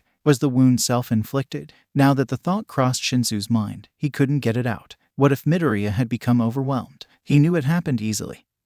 He used to have a harm problem himself, but he was lucky enough to have 2 dads help him through it. Izuku didn't. What if Izuku was suffering from depression or anxiety and Shinsu didn't know? Was there something that Midoriya was doing that was potentially life-threatening? Anything else? He saw the starburst stars trailing down his back, as well as the knife-looking scars on his arms and legs. He saw the greenette's vulnerability as he cried on Shinsu's shoulder. He saw the hurt and the blood that seemed obvious now that the signs were right there. He saw everything that made the boy perfect. He saw Izuku fall. Eraserhead was worried when Ace showed up late to patrol. Ace, though seemingly careless and light-hearted, was always punctual. He showed up half an hour late. Hey, Eraser. His voice seemed almost unsteady as he used his right arm to grapple onto the building's side and flip himself over the top to meet the pro hero. You're late, Eraser grumbled, eyes quickly averting to the skyline. Why yeah, I know, Ace murmured, eyes darting to the floor. That was very different. Eraser raised an eyebrow at the vigilante. Kid, you feeling okay? The pro chuckled lightly, hoping to ease the kid into talking to him. Yeah, just fine. School's been a bitch though. Be quiet, Ace. Stop talking, Ace. Stop aggravating the guy you're not aggravating and he'll go away, Ace. It's all utter nonsense, if you ask me. Ugh, I bet UA will be so much better than this. The vigilante groaned, flopping his head back. Now that caught Aizawa's attention. Will be so much better. He was trying out for UA. His kid was trying out for UA. Not his kid, Shouter reminded himself. Just some vigilante you picked up. School sucks, problem child. Aizawa instead asked, though it was more like a statement than a question. Yup, Ace agreed, popping his pee. I only have 1 month left, though. Goodbye middle school. Right, only 14. God, Ace was only 14. Hear that? Ace asked, peeking up. Aizawa quickly looked in the general direction. Multiple rooftops and fire escapes. Sounds like a challenge. Under his scarf, Aizawa grinned. Good luck, problem child. He didn't mention how Ace stumbled across the 6th rooftop. He didn't mention how he only used his right arm when grappling and climbing. He didn't mention how Ace fell 2 feet off a wall. He didn't mention how it felt. He didn't mention watching Ace crumble. Everyone hated him. First it was Kaken, and everyone knew Kaken had an anger problem. He was only 4, and boys will be boys. It was just what happened when you were quirkless. He supposed. Kaken was angry and Deku was weak. That was just how that worked. Kaken was the hero and Deku was the civilian. And heroes didn't need help from civilians, certainly not quirkless civilians like Izuku. Next it was the other students. They treated him like you would a cat, except for one major difference: people like cats. They treated him like a jealousy-infused, noisy attention-seeking asshole. They were all civilians, doctors, police officers, government workers, important people, and he was the scum in the back alleyway. Civilians didn't need to be worried by scum, certainly not quirkless scum like Izuku. Then it was the teachers. They treated him like a nuisance, dirt beneath their shoes, like he was deserving of all the justice that came his way. They treated him like he was a trouble-causing, good-for-nothing, low-life annoyance, a bump in their shiny new careers. The problem: teachers were always right after all. Teachers didn't need to be corrected by problems, certainly not quirkless problems like Izuku. When his mother started hating him, she hit and she bit and she shouted up a storm, telling him the words of others as he was thrown to the ground and beat for crying, beat for being weak. She treated him like a problem she couldn't get rid of, like a bothersome ant problem. Inko was important, she was a nurse. Nurses were always right. Nurses didn't need to be questioned by irremovable problems, certainly not quirkless irremovable problems like Izuku. And finally it was him. He treated himself like he wasn't a person. Like he was a greedy, undeserving, self-centered bastard whose only purpose in life was to cause others pain and misery. Like his existence itself was an insult to society. He didn't deserve to eat. He didn't deserve to sleep. Why are you just sitting there when there are so many others in worse situations? And the voices didn't need to be argued with. Certainly not by quirkless villains like Izuku. Laying on the ground, breathless, for just a second. Less than a second, even. Izuku had slipped up when climbing a wall, falling backwards and hitting the ground, right in front of Eraserhead. That less than a second felt like an eternity in Izuku's head. Could you be any more worthless? How could you think you deserve to be prancing around like this if you're going to continue to slip up? How can you ever be a hero if you can't do even a simple race like this with your right arm? How can anybody even stand you? Shinsu didn't believe you when you said you needed to get some rest. No, he just wanted to get out of there. You can't even keep your balance when on a wall and you expect to get into the top hero school in Japan. You call yourself a vigilante. How could you ever compare? All Might was right. He was right, he was right, he was right, he was right. And then he was Ace again, giving out a large, comical OOF, as he landed, getting up to laugh and scale the wall again. Except he didn't start to scale the wall again. Instead, he took the fire escape up. How could he ever compare to Eraserhead? How could he ever even dream of holding a candle to the figure that was the man with the scarf? The underground hero had probably saved more people than he'd even seen, let alone saved. How could he ever hold himself as an equal to the man rushing in front of him? To any of the heroes? He couldn't. Not ever. Then why are you trying? I don't know, Izuku whispered to himself, almost in tears. I really don't know. What was that, problem child? Aizawa taunted. You finally giving up? He could pretend. For Darer, Aizawa, he could pretend. What? No way. Just wait until I race across that finish line. Ace snarked, jumping across a rooftop gap to catch up with Eraser, nearly losing his balance, nearly falling, nearly ending it all. Wait until you eat those words, problem child. Wait until I eat the for you. What? Shut up, it's late. He could pretend. For Shinsu, he could pretend. For Eraserhead, he could pretend. But pretending is used for make-believe. And Izuku wasn't pretending at all. Izuku counted the days until the UA entrance exam, but dreaded counting the days till UA itself, mainly because All Might would be teaching there. He'd hacked into UA's system to see if he could get any info on the exam itself, and had come across All Might's profile in the teacher information folder, because of course, they'd take the crusher of all of Izuku's dreams and the reason for his suicide attempt and make him his teacher, or his hopefully soon-to-be teacher, because of course they had to go and do that. How can you be so selfish? They've gotten the literal #1 hero to train the others. How could you ever complain about that? You're being so petty. Do you know the amount of work they put into the lessons at UA? The amount of time it takes to plan a curriculum? You can't just ask them to throw that all out of the window because of your own selfish desires. How could you ever call yourself a hero? Biting his lip, Izuku quickly exited out of the UA system, making sure to leave a back door, of course, and limped back to his bed, whimpering as he fell back onto his bad arm. He wanted to cry, to get help. Heroes didn't need help, he reminded himself. Heroes never need help. And I need to be a hero. And you need to be a hero. One step at a time. That was how Izuku did things. One step at a time. And now he did the infamous 2 steps forwards and 1 step back trick. UA, the most prestigious hero school in Japan, had its entrance exam that day. 1 step forwards. Izuku was going to be taking it. Another step forwards. And Aizawa was teaching one a homeroom. 1 big step back, if you asked Izuku. Slinging his backpack over his shoulder, the greenette continued towards the towering building, watching as the other contestants entered the building. How did the guy with the crab arms think he could win the entrance exam?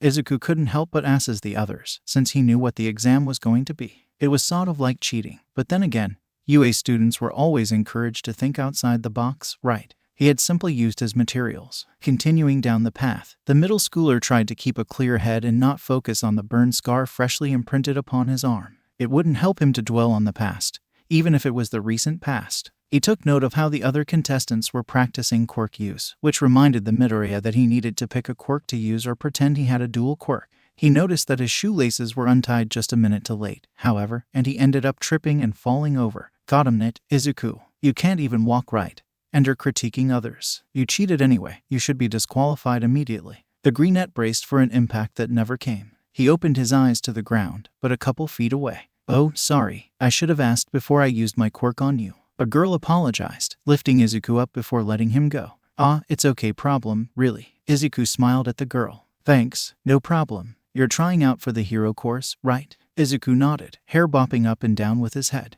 I hope to see you in class then. My name's Ochako Uraraka. The girl waved, quickly running off. Izuku Midoriya. The teenager shouted after her, smiling and waving back. Right, he needed to get to the entrance exam.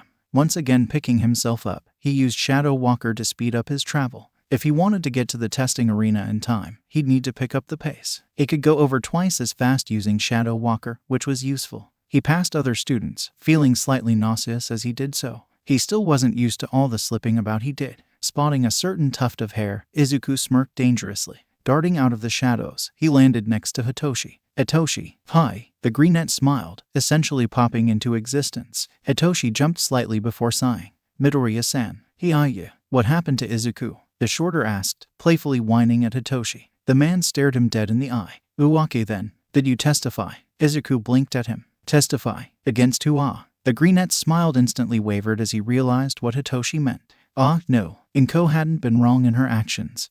And they hadn't called him up to court yet, though they had set a court date and Izuku was required to be there. After all, he was supposedly the abused one in this situation. He didn't really want to face Inko, his supposed abuser. It would be far too awkward. Besides, if he said anything wrong, she could be thrown in jail, and Izuku didn't want that. She was a nurse. The hospital was understaffed as it was. All right, tell me if you need support. Hitoshi monotoned. He could tell Izuku did not wish to speak of the situation, so he wouldn't press. The latter was more than grateful for this. He wasn't sure he really wanted Hitoshi to step in, though. Hitoshi might get caught up in Izuku's mess, and then the voices would get louder, and that wasn't the best experience. Besides, who wanted to be caught up with Izuku? He could somewhat understand Ace, but Izuku. The duo continued their conversation in silent side glances and nods of reassurance. Maybe, just maybe, he didn't need to be as worried as he was. Looking around at the contestants, Izuku identified both the girl who saved him from making an utter embarrassment out of himself and Ingenium's younger brother.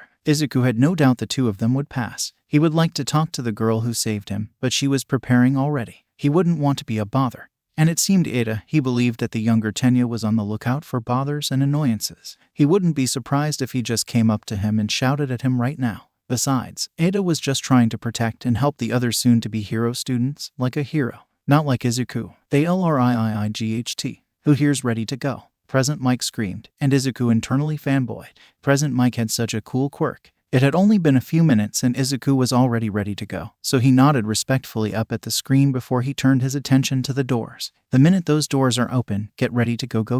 Izuku took that to heart, no surprise there, and get into his running position, opening his quirk menu. Which two should he choose? He had no time to pick, as soon as the doors opened Izuku shot into the arena, a while ahead of everybody else. The others stood confused for a minute before responding to the doors and running in after him. The greenette was already far ahead though, running across the rooftops like he owned them, taking down a one-pointer with a simple bash kick to the control panel, smirking as he grappled onto a windowsill so he could scale the wall. Quickly refocusing on his quirk panel as he continued to bounce around the arena, taking out another one-pointer and a two-pointer. Quirks combined. Spirit of telekinesis. Description: the user may teleport themselves and any objects or beings in a 50-foot radius anywhere else in said radius. Drawback: if used too often, user will become overly exhausted. 7 tellers. Description: this allows the user to find out the sins of others and affect the user with the sins they have committed. Drawback: if used when user is not properly maintained, tired, hungry, sad, etc., the user will be minorly affected by the sins they read. Quirks standalone. Quirk: glacier movements. Description: user can create glaciers of ice that shoot around, melting behind them as they spread. Drawback: currently unknown. Quirk: fistful. Description: user's speed, strength, and agility are increased. Drawback: how much a user's statistics are increased are based on their mood and health. Quirk: shadow walker. Description: user melts into shadows, moving twice as fast as usual. If no shadows are present, user will turn into a shadow. Drawback: when used too often, user will be unable to turn the quirk off for 2 to 8 hours. Izuku would definitely use Sot. It had been his basis quirk ever since he used it to stop himself from committing suicide, help himself, and he admitted he was attached. 7 tellers was an intriguing quirk, a cross between 7 sins and, somehow, selling teller, which was Satsume's quirk. He believed he could copy others' quirk if he knew how they worked in their names, and that his quirk had manifested when he was 4, copying the quirks around him and storing them away. He'd only realized it when he had jumped off a roof, been in a dangerous situation, and his quirk had reacted. Glacier movements would be hard to explain since his father's quirk was breathing fire. He still couldn't figure out how he'd gotten his own quirk, so he couldn't well use that, even if it was a repressed gene. His father's fire quirk genes would have cancelled any ice or water quirk genes out. It was genetically impossible unless he was adopted. Shadow Walker was a good choice, but it was much more a spy quirk. He couldn't manipulate shadows or anything, just slip into them. He could use it in secret like he did when he was Ace, which was probably the best option for that quirk. Fistful was another quirk he had unconsciously copied off some villain he was fighting. The thing about it was that with its drawback, it was somewhat unpredictable. But his grandfather on his father's side had a strength amplifier quirk, so it wouldn't be that bad considering genetics, meaning his safest options were Fistful and Spirit of Telekinesis. Teleporting over to a 3-pointer, Izuku slammed into the robot, fritzing its panel out before he slammed into it once more. Izuku liked Fistful. Twisting around, he saw Shinsu dealing with the civilians and the more sentient villains. The UA entrance exam. Shinsu commands a raider into beating itself unconscious, and then he controllers a group of civilians forwards into the safety zone. Izuku continues to pummel the bots into the ground, stamping on them as they spit out sparks. Then the 0-pointer comes through, and Shinsu runs. The exam is designed as so. The main villains are the 1, 2, and 3-pointers. They wreak havoc on the city, and defeating them earns you points. You need these points to pass the exam. While the civilians are in panic, they aren't listening to the heroes, and said heroes needs to get them deposited into the safety zone. 1 point for each saved. Then there are the raiders. They run around and attack civilians as well as steal from shops. There are 1-pointers and 3-pointers when it comes to raiders. The 0-pointer is the same as it was last year. It's a huge-ass robot. Aizawa stares intently at the screen, as does everybody else in the surveillance room. It's their job to watch the students, after all. But Aizawa isn't watching the students. No, Aizawa's watching a student. Singular. 1. The student in question is called Izuku Midoriya. He knew the other teachers caught interest in him the minute he teleported on top of that robot. The teleportation quirk was very useful. They'd paid even more attention to the boy when they saw his strength-amplifying quirk. A dual quirk, he had too. But that wasn't when Aizawa had eyes on him, no. It was because of how he ran forwards first. The boy had rushed through the gate the minute he could slip through it and immediately took to the rooftops like he made them. He'd ran around and taken down 2 robots without using his quirk, quite in a style his kid Ace would often do, though Izuku did later use his quirks in the fight. He still had that same kind of bash him round the head and then annoyed Tsukachi style, even if the backtalk was non-existent. I want him. Aizawa didn't even notice he'd been speaking until he'd already said it. Nezu raised an eyebrow at the teacher. Izuku Midoriya. In my class, he clarified. Might as well go through with it now that he's already voiced it out loud. Taking a liking to our selection already, Eraser. My. The smirked evilly at the man. He has potential, and he might be problem child. A dual quirk. The 1B homeroom teacher, Vlad King, laughed. Of course, that was what Vlad would be interested in. The fighting style. Aizawa corrected, continuing to watch as the kid threw a remark to his friend. 2 Class 1 a hero course students right off the bat. What an interesting year. The exam is designed as so. The main villains are the 1, 2, and 3 pointers. They wreak havoc on the city, and defeating them earns you points. You need these points to pass the exam. While the civilians are in panic, they aren't listening to the heroes, and said heroes needs to get them deposited into the safety zone. 1 point for each saved. Then there are the raiders. They run around and attack civilians as well as steal from shops. There are 1 pointers and 3 pointers when it comes to raiders. The 0 pointer is the same. Nezu watched Izuku very closely. He'd watched as the boy rushed in first, took to the roofs, and quirklessly take out 4 robots in the span of maybe a minute. But that wasn't the only thing that Nezu noticed. No, it was how the boy seemed to plan everything. Nezu knew that look because he had it almost all the time. The boy took every detail into account and formulated a plan to the best of his capability. Nezu also had a hunch that there was more to this boy quirk-wise than he seemed to let on. While taking out a 2-pointer and a 1-pointer, the boy seemed to be barely concentrating on the fight, instead scanning something in front of his eyes, like he was reading. Nezu guessed it had something to do with the teleportation well, the telekinesis quirk he had, some kind of intelligence or information quirk, perhaps. The boy also surprised Nezu with his quirkless fighting style. One of the reasons he'd been interested in Ace. He noticed many similarities between the 2 boys, and quickly had multiple theories. And then Eraser had decided he liked the green-haired boy too. No doubt also seeing the similarities between Midoriya and Ace. It was well known by the faculty of UA that Aizawa was fond of the vigilante, spending most all his patrol time with him. No doubt if Ace ever needed it he'd swoop in and adopt the poor unsuspecting teen. Nezu also noted that in his folder, Izuku Midoriya was stated as quirkless, which meant he was either a late bloomer, or he had lied. Nezu guessed it was the former instead of the latter, seeming as the boy had less control over his strength amplifier quirk. This year had much potential. Izuku Midoriya and his friend Shinsu Hitoshi proved this. Maybe it was time to take on a student. Besides, if the green-haired boy did happen to have an intelligence quirk, well, mentor like Menti, or something along those lines. The 0-pointer towered over most of the city, just as Izuku suspected. It had the same dynamics as the files said, being 75 feet tall and about 15 or 20 feet long. Though a little more intimidating than shown in the picture, Izuku did know its weakness. Its control panel was installed in its back shoulder area, and Izuku was really good at bashing open control panels, or just bashing them in general. The Greenette had a plan, though, and he discussed it with Hitoshi. He was surprised the Purplet hadn't questioned how he knew this, and they both agreed to it, making a few tweaks. When the 0-pointer hit, Izuku ran off to scale the robot. Sought to get as high as possible until he started to get tired. Then he'd try to climb the rest of the way. Fistful would make that part of the plan easier. It was Hitoshi's job to gather up all the citizens with as many answers as possible, sending them all towards the safe zone and evacuating all the other raiders and stray people still running around for when the bot fell. He'd warn his fellow comrades to stay at least 50 feet away from the bot at all times. That was going according to plan. Hitoshi running around and collecting as many people as he could control at once 7 and making sure they got to the safe zone before releasing, then diving back in for more. There was also a police zone, which was another way to defeat raiders, which is where he landed the raiders in evacuation. Most of the other soon-to-be hero students took the news well, except for an explosive blonde boy.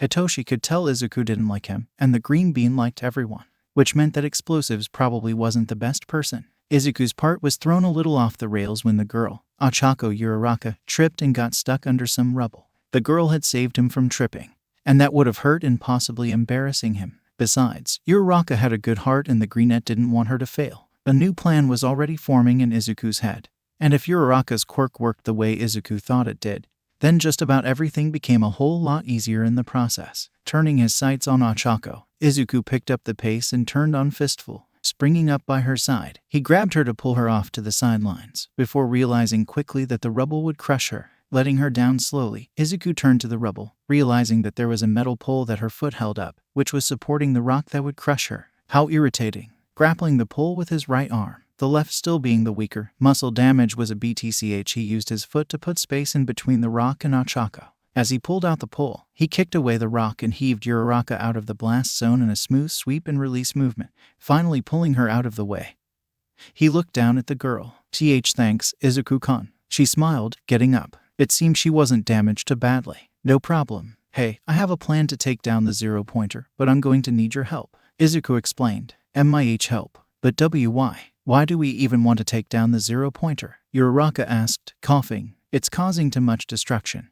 Look at all the buildings it's trampled already. How will we evacuate citizens with that clunking around? Izuku asked, raising an eyebrow. That's true. Ochako nodded in understanding. All right, what do you need me to do? Izuku grinned his Cheshire grin, the one he sent Eraserhead when he couldn't tell. I sure as hell hope you have good reflexes. The plan was madness, absolute insanity, a danger to his life. But when was anything ever not? Uraraka looked nervous, eyes darting up at Izuku, who was floating maybe a foot in the air. You sure about this? She asked, concerned. Nah, but when am I ever? Izuku answered honestly. Now come on, before I go up there myself. The green net was thrown into the air and floated right onto the zero-pointer's shoulder. Izuku panicked for a second. He always let himself panic for just a second before he got to work.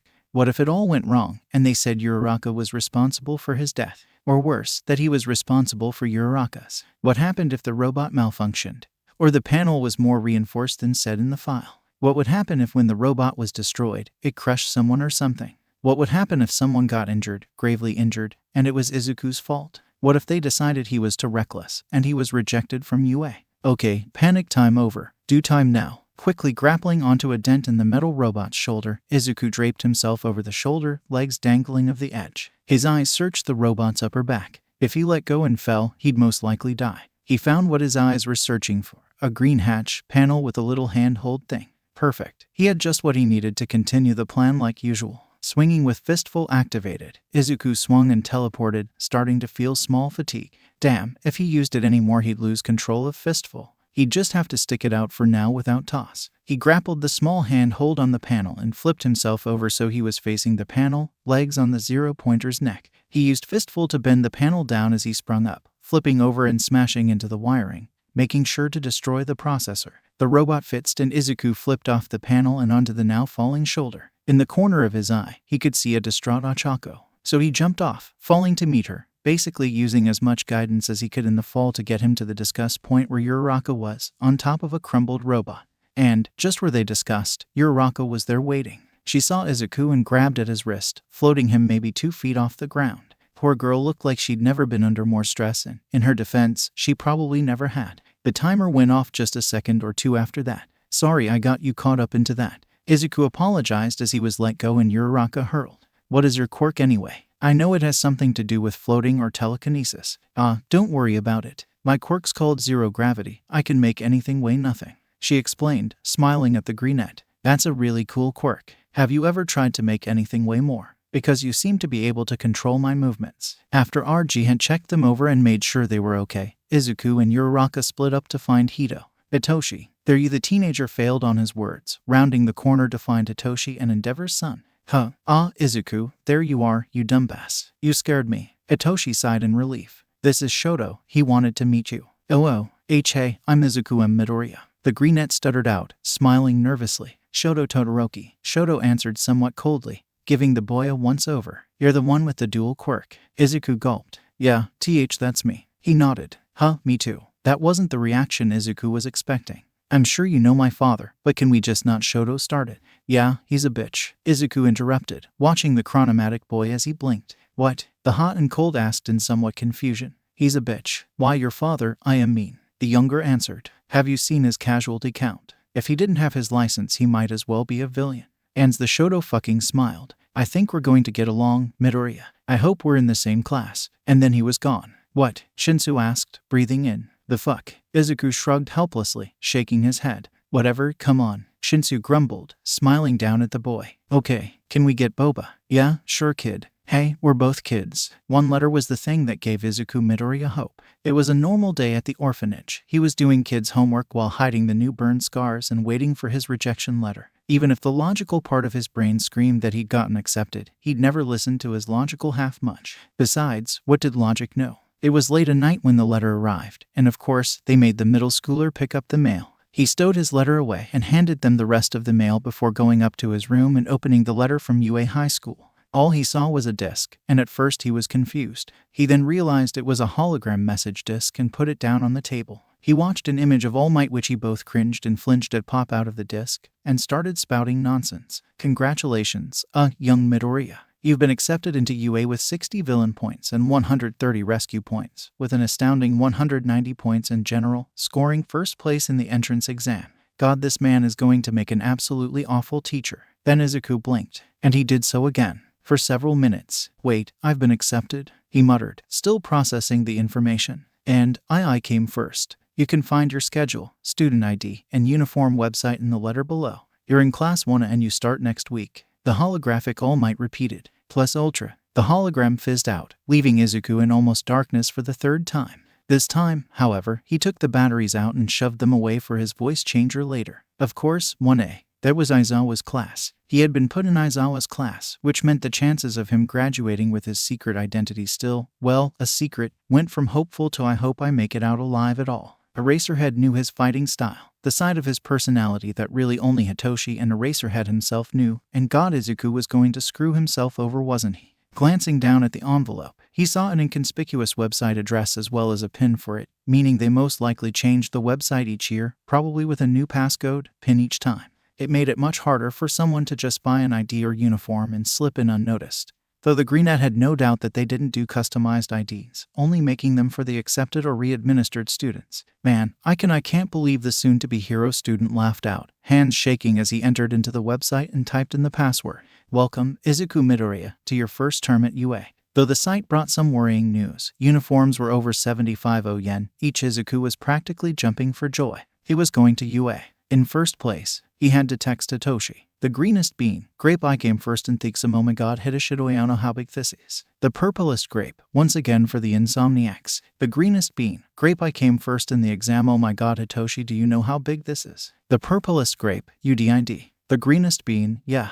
The purplest grape, IZUKU. The greenest bean, HITOSHI. The purplest grape, well done green bean. The greenest bean, thanks what about you? The purplest grape, class 1A. The greenest bean, me too. The purplest grape, this is going to be the best school year ever. The greenest bean, I know. And, in sync. The entire staff of UA felt a chill going down their spine. Damn faulty teacher instinct, Aizawa muttered, bouncing up and down. A certain vigilante ran across the rooftops to meet his mentor. Eraser, Ace called out, flipping over a chimney as he went. Gymnastics since you were 13 paid of, apparently. Problem child. The underground hero acknowledged, sending the boy a nod. You're ready. Even if he wished he could patrol the streets, Eraser had made him an offer. A good one. Yeah. I've been waiting for this all week, you know. The Greenette smirked, cartwheeling slightly to stand on his hands. I'm not sick, so I can totally go on this field trip. Ace laughed as the man rolled his eyes. He could tell the man was smiling underneath his capture scarf. The vigilante had gotten good at telling when his mentor was smiling. Finally, Ace was going to see the man's agency. He joked about it often in the earlier days, but had been, well, joking. However, just last week, Eraser had asked if he'd actually like to see the agency. He had, of course, jumped aboard that train. Hell, even back before All Might crushed his dreams, he would have killed to see Eraser's agency. The man was like his second idol, and now he took the full spot. And the man apparently cared about him, which had been a nice little surprise, especially considering the little vigilante hero thing they had going on. As the duo rushed across the rooftops, the hero student-to-be couldn't help but notice the class planner in Eraser's pocket. Most likely 1A's class planner. Honestly, Ace's unexpected foresight, haha, get it? Might I? On the situation was almost cheating. What most definitely was cheating was the way he sneakily grabbed the planner and reading up about the USJ field trip before quickly putting it back. No need for Eraser to ever know. The two quickly arrived at the agency, which was right by the outskirts of Mudusafa. It was surprisingly flashy for an underground hero agency, but Ace supposed it was to fit in. There were some other hero agencies around as well, including one of the only agencies that specialized strictly on sidekicks and minor hero doing. The vigilante nearly stopped his father figure mentor to go check it out. He didn't, though, and the duo kept on running. They entered through the door. It took Aizawa 7 minutes to convince the vigilante that the window was an awful option of the agency. Quickly steering towards reception where Eraserhead shone his hero license, dared anyone to stop them with his eyes, and waltzed them through 2 layers of security, a press team, and straight into an hero-filled room with beanbags and a table. "Eraser, have you brought him?" someone asked. Ace watched in fascination as the young woman darted out from the shadows. She had raven wings and had obviously encased herself in her wings, making her almost invisible in the darkness. "Yes, Deku-seba, this is the problem, Vigilante." Aizawa nodded as Ace grinned. "Ah, what? It's problem Vigilante now. I thought I was problem child," Ace complained, smirking at the heroes under his mask. "Damn it, Ace, you know what? Okay, you can be problem child." "Yeah, the soon-to-be hero student shouted, bouncing lightly. "Hello there, Ace," the hero Deku-seba greeted. "I'm Tori Takoyami, but you can just call me Tori." "Oh, your quirk is called Raven, right?" the vigilante asked. "That is so cool. Do you have the same diet as a raven? Is your IQ or any kind of senses affected by your quirk? Are your wings just like a raven's? Or are they better suited for their size? Have you ever thought of putting anything on your wings as a defensive strategy, or would that disable your flight? Are you able to fly up to 58.7 mph or faster?" The underground hero stared at the masked boy in surprise and slight awe, eyes wide as she contemplated what had just happened, before laughing rather loudly. "You were right, Eraser, I like him. I told you you would." Ace looked between the two of them. "Wah." Eraser watched as his kid stumbled through questions, greetings, and just casual small talk in a matter of minutes. "You've really gone soft for that one, huh?" The pro whipped around to facing Kyusukepu, scowling at the man. "I don't know what you mean, Takuya," Eraser hissed. "Look at him. He's known you for what, 7 months? 8 months? He knows practically everything about you." Takuya shook his head. "I've known you for 5 years and I didn't even know you were married until last Wednesday." The black-haired hero shook his head lightly. "We're similar," Takuya laughed, turning his head to look at the chatty vigilante making conversation with Inazuma Kyukin in the corner. "You too. Similar. Kid talks people's ears off and looks like he could barely hold his own." Takuya smiled weakly. "Well, I suppose you have that last part in common." Once again, Eraser shook his head. "He doesn't fight with a quirk. He's just different. An obvious insomniac, but we're working on that," Aizawa explained. "Just adopt him then." And Kyusukepu said it like it was the easiest thing to understand. Just adopt the kid who you know nothing about. Eraser didn't even know his name, and the kid probably had parents looking after him. The vigilante wasn't even breaking any laws, but the police were still after him. Not to arrest him, maybe, but he'd still warned Ace to be careful around them. Wouldn't want them staining his squeaky clean record. "Adopt him," Eraserhead chuckled. "I don't even know his name. Of course I'm going to adopt him." Izuku was practically bouncing with excitement. His first day at UA. The boy was especially excited about both his talk with Nezu and with meeting Uraraka-chan again. Besides, he'd finally be going to school with Hitoshi. They'd both been put in the same class, Class 1A. Izuku wouldn't know what to do if Hitoshi had been in 1B. Complain? Probably. The boy scanned his phone, almost gulping at what it showed. Izuku couldn't piece enough money together to afford even one uniform, and had to take out a loan for the other 28 yen needed. Just another looming deadline, as apparently 3 others weren't enough for the poor boy. Swiping out of the tab, the greenette decided to go over his schedule for the next few hours. Arrive at UA 5:25 am. Talk with Nezu 5:30 am. Finish talk with Nezu 6:30 am. Arrive to class early 6:35 am 6:40 am. Hope 7 am 5 p.m. Yep, seemed about right. Checking the time, Izuku saw it was exactly 5:25 am, meaning he was right on schedule. Entering the building, he saw what seemed to be press forming outside the doors. The news about All Might teaching spread fast, apparently. For once, the greenette was glad he'd come into school early. He'd hate to be caught up in the press like he was sure his fellow classmates would be. He should probably warn Hitoshi. But then again, it was already 5:26, and honestly, Izuku liked to watch the boy suffer. Quietly shutting the doors behind him, the green-haired boy started to walk through UA's maze of hallways. He'd memorized the layout of the school, but knowing the layout and knowing his way around were 2 very different things. Lucky, he made it to the office with minimal trouble at exactly 5:30. Principal Nezu, your W wished to speak to me, the greenette prompted, poking his head through the door. "Ah, Midoriya, right on time. Come, do sit down." Nezu nodded, gesturing to one of the empty seats. "I'd like to talk to you about some things on your record." "So it was about the quirkless thing?" It's about my Q quirkless status, yes," Izuku asked, looking at the principal as he took a seat. "Exactly. I have a few theories, but I wish for you to confirm one of them." The Chimera Stoat hybrid smiled, showing his somewhat scary teeth. Izuku's vigilante persona told him he needed to get out of that office as soon as possible. I have two Q quirks, as you've witnessed. W was an X extremely late bloomer. In fact, my quirk manifested barely 10 months ago, and I simply haven't had time to update my status. I was 10 years behind my peers, you know. The hero student explained, rubbing the back of his neck. I thought so. I'm guessing it's one of the reasons you use quirkless fighting techniques. The principal asked, locating a paw under his chin. Izuku nodded enthusiastically, eyes practically shining. He couldn't help it. He was always excited to talk about fighting styles. It's one of the original reasons he got into analysis, so he could analyze other heroes' fighting styles and use those in his own training. He'd never admit it, but Eraser had totally inspired his signature of binding up villains in some materials so it was easier to land hits on them but harder for them to land hits on him. I cannot help but notice that under interests and hobbies, you put both analysis and hacking. Nezu continued, flipping through what the teenager could only think was his folder. Care to abbreviate? Nodding hesitantly, the boy thought how he could explain. They were rather irregular hobbies. Well, my hacking is just a skill I picked up. I thought it would be useful to KN know how to see code. Maybe then wouldn't be in the N95%, right? It started as a little white hat thing. He helping people into L-locked accounts, hacking into business websites to find their weaknesses for the owner. But then I continued to do it, and I was eventually indulging into things like corrupt agencies, and I decided to stop doing jobs. He explained. His hacking analysis wasn't well known. He went by red card and that was it. Nezu nodded at him, prompting him to continue. For an analysis, well, I've been into that since I was small. I started doing it when I was about 3 or F4. Not anything in depth, not at first. I was just looking at some of the heroes' fighting styles, looking at with their Q quirk, etc. Then I started to go to F fights in person, and I started analyzing the V villains' quirks too. I kept notebooks of my analysis. My classmates, heroes, villains, it was just a thing I did.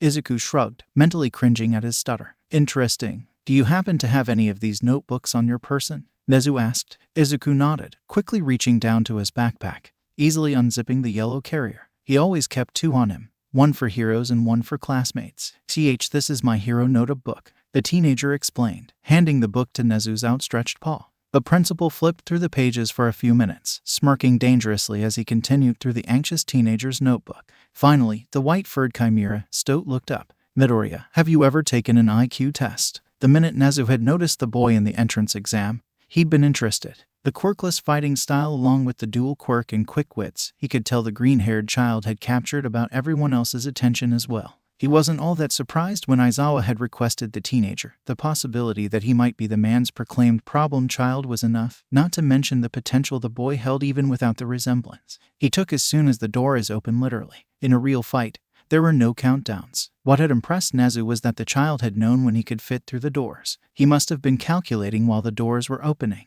When his file had said hacking, Nezu couldn't help but think back to the recent security breach. Someone had gotten into the UA systems and looked at teacher information, entrance exam plans, and security plans. That took some impressive skill. And the Chimera Stoat had wanted to give the person responsible a scholarship and a letter of acceptance, especially after the perpetrator couldn't be found even by Nezu himself. Now, it seemed, he might not have to worry about that. Midoriya had been different than Nezu had expected. The boy spoke with a stutter and seemed nervous, unlike the quick thinking and sharp-tongued days, also unlike what they had seen at the exam. He had been quick to speak with Uraraka and sure in his motives. This intrigued the principal even more, however. Two personalities seemed to come out of the boy.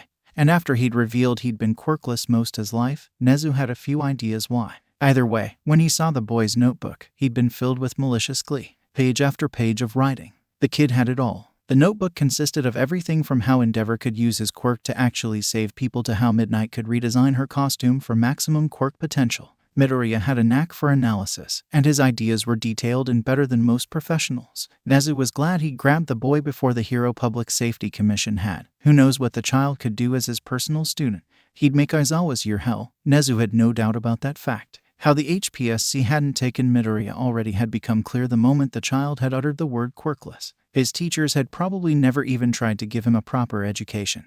And the child probably had some mental problems from both school and home. He could tell that Midoriya was a bright student, so Nezu only had one more thing to do. Midoriya, have you ever taken an IQ test? An IQ test? And no sir, I can't say I have. Izuku admitted honestly. Why would the principal of UA ask him that? Did he think he wasn't smart enough for UA? Well, we're about to change that. Take this. Nezu smiled again, rummaging around his desk. Maybe Izuku should start listening to his vigilante side. It wasn't long before a test was produced, most likely an IQ test. Taking the pages, Izuku hummed lightly as he grabbed a pencil from his pocket. The questions were somewhat easy, though they did vary in difficulty. Some were math questions, some history. Some were simply his opinions as certain matters, and others were what he thought was correct according to law. Then what was correct according to his ideals, morals. After what must have been at least an hour, Izuku put down his paper and handed the packet to Nezu, tucking his pencil into his backpack along with the notebook. He didn't much like how the Chimera Stoat smiled at him as he did so. Midoriya-san, you are aware that it has taken you 25 minutes to complete this 200-question test? Nezu asked as he got out a pen from the same drawer he produced the IQ test from. I did, the Greenette remarked in surprise. The principal simply nodded in a somewhat twisted delight. It was silent for another 4 minutes as Nezu went through the file, grin just broadening as he went. Izuku was starting to like it here. Finally, the principal put down the test. You're aware that the highest IQ ever recorded is 250, and that my own is 245? Nezu asked. Why, yes, sir. I in fact know that. The teenager answered, nodded hesitantly. And you realize you have an IQ of 231. Wait, what? I don't what? The hero student almost slurred out, eyes showing his immense confusion. I would like to take you on as my personal student, if that's all right with you, Nezu asked, though it was more of a cackle. Blinking, still slightly dazed, Izuku simply nodded. Why yes, that would be nice, thank you. The Greenette stumbled over his words. Brilliant. I'll excuse you from modern art with midnight, then. I'll expect you down in my office when that starts. Nezu smiled. Izuku really needed to listen to his vigilante side more. And so, after Nezu gave him his new schedule, the Greenette exited that office faster than you could say ace. Izuku waltzed into his classroom at 6:45 a.m. With a solid 15 minutes until class started. He was the first one to class, naturally, but 5 minutes later both Shoto Todoroki and Ingenium's little brother, Ida tense if he was correct, walked through the door. Oh, Midoriya-kun, how are you? I did not expect you to be here so early. Hi Shoto. I had a meeting with the principal. He smiled, rubbing the back of his neck. You are Izuku Midoriya, correct? You came first in the entrance exam. Your courage is admirable. The tenure brother said, somewhat loudly. Against Izuku's best will, he flinched. Thank you, Ida-kun. The Greenette thanked, trying to play off his reaction. I am sorry if I scared you. How do you know my name? Ida apologized, curious. I saw your name on the board. You're Ijume's brother, see correct? Izuku asked. Ida exclaimed, looking startled. How did you know? Sorry, I'm somewhat of a H-hero fanatic. I did some research on your brother a while ago. The teenager admitted, averting his eyes. Oh, well, please do not tell anyone. I do not wish to be treated differently because of my brother. The loud brunette asked. The other nodded in understanding. Of course, Ida-kun. And so the trio sat down and waited. Izuku almost groaned as Aizawa made his entrance, quickly realizing why Eraser's agency said that he had a soft spot for the boy. Come on, we're missing the seminar. You have 10 minutes to get changed and meet me outside. The man grunted. Yellow sleeping bag discarded to the side and log forgotten by the class. The Greenette quickly scrambled out the door, leaving the rest of one in confusion. If he wanted to get on Aizawa's good side as a citizen, then he'd need to do things Ace's way, quickly and efficiently. He was in the changing room faster than even Ida, grabbing his training suit from the locker and dashing into one of the bathroom stalls. He was heading out of the changing room as others started changing, but not before he closed the door for the ladies, who'd forgotten to do so. He got an embarrassed thank you from Uraraka for that. He was the first one out on the field, Shoto second and Ida first. They were the only ones on time. Class, you're all late by at least 5 minutes. The only exceptions are Tenya, Todoroki, and Midoriya. Aizawa scowled. I'll have that down to 3 minutes by the end of the year. Izuku didn't miss the glance that the black-haired man stole at him. The rest of one made a noise of some apology, some grumbles. Either way, Eraser wasn't lying. Izuku knew at least that much from working as Ace. Well, that and the fact that statements took time. And the sooner he was an authorized hero the better. You've been taking standardized tests most of your lives, but you've never got to use your quirks in physical exams before. The country's still trying to pretend we're all created equal by not letting those with the most power excel. Aizawa paused, looking around at his students. It's not rational. One day, the Ministry of Education will learn. His eyes landed on the Greenette protagonist. Izuku, you managed to get the most points in the entrance exam. How far could you throw a softball in junior high? 55 meters, sensei. Eraser grunted. Here, take this. Use your quirks this time. Izuku almost hesitated, but he took the ball and stepped into the circle. As long as you don't step out of the circle, you can do whatever you want. Go on, don't waste our time. Quickly, the teenager's mind snapped into action. He could teleport anything in a 50-foot or a 15-meter radius to anywhere in a 50-meter radius. Spirit of telekinesis was out of the question then. With Fistful activated, in the current state he was in, he could probably throw it more than 200 meters. So, he activated Fistful and threw 268 meters. Aizawa showed the number to the class. Wow, good job Midoriya. Nice throw. Huh. Izuku muttered. Neat. This looks so fun. Uraraka squealed. Izuku's blood pressure dropped. Oh, Uraraka, no. What demon had she unleashed on this poor, unsuspecting class now? He threw an anxious glance at Shinzu, who returned at full force. You think this is fun? Aizawa glowered. It's fine, the greenette told himself. Nezu wouldn't let him expel me. Probably. You have 3 years here to become a hero. You think it's all gonna be games and playtime. The class audible gulped, Ada looking around unsure. Idiots. Today you'll compete in 8 physical tests to gauge your potential. Whoever comes in last has none, and will be immediately expelled. That was the kicker the youngest knew was coming, and just nodded. Shinsu raised an eyebrow at the boy, but didn't question him. Yet, the class immediately burst out into complaints. But Mr. Aizawa, we just got here. You can't expel us on the first day. That's unfair. Uraraka blurted out. Well, now Izuku was a little mad too. Aizawa opened his mouth slightly to reprimand the girl, but the greenette got there first. UTH think life is fair. The class faced the boy, a couple looked shocked. Life isn't fair, and villains aren't fair. You think a villain just isn't going to kill you because it's your first day on the job. And no, Aizawa has a point with this test. Then Izuku turned to face the class. Besides, he expelled the entire one of Class L last year. What's today this year won't be the same. If you can't survive school, then what's to say you'll survive as a hero? That would have been a lot better if he didn't stutter so damn much. Aizawa simply smirked at him. Right, he was supposed to be Midoriya, not Ace. Thank you, Midoriya. Now, these are the tests you shall be competing in. The first test, the running track, wasn't so hard for Izuku, though paired with Shoto, whose ice was no doubt one of the fastest way to get around.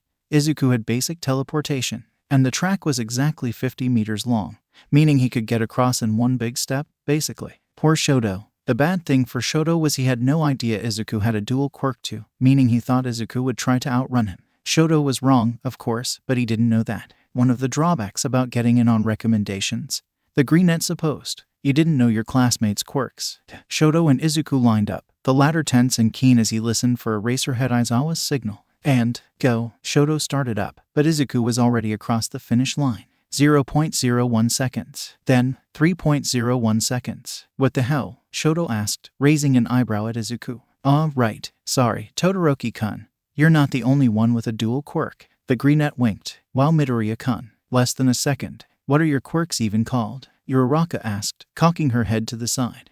One is called Spirit of Telekinesis, and the other I've named Fistful. Izuku smiled, sending an apologetic look to Shoto, who nodded before walking off. He'd need to talk to the boy about his quirk at some point. The only other challenge that Izuku had trouble with was the fourth one, the weightlifting competition. The boy was already somewhat tired from the other tests, so Fistful wasn't going to be at its max. There was no way the greenette would come first in that round, and he'd come to terms with that fact. His quirks did have limits, no matter how much he didn't want them to. In the end he lifted barely 220 pounds, while the top weight was 540 kilograms. 220 pounds was nothing. That was 749 pounds, over double what Izuku had gotten. His original amount was 180 pounds, so it wasn't even like he'd lifted that much more with his quirk. God, how can you think you're worth being here? The voice didn't help his hero training either, and that was a problem. Unluckily for Izuku, it was a problem he couldn't solve alone. But alone as the only was he was willing to solve it, so fate supposed it had to do something about that.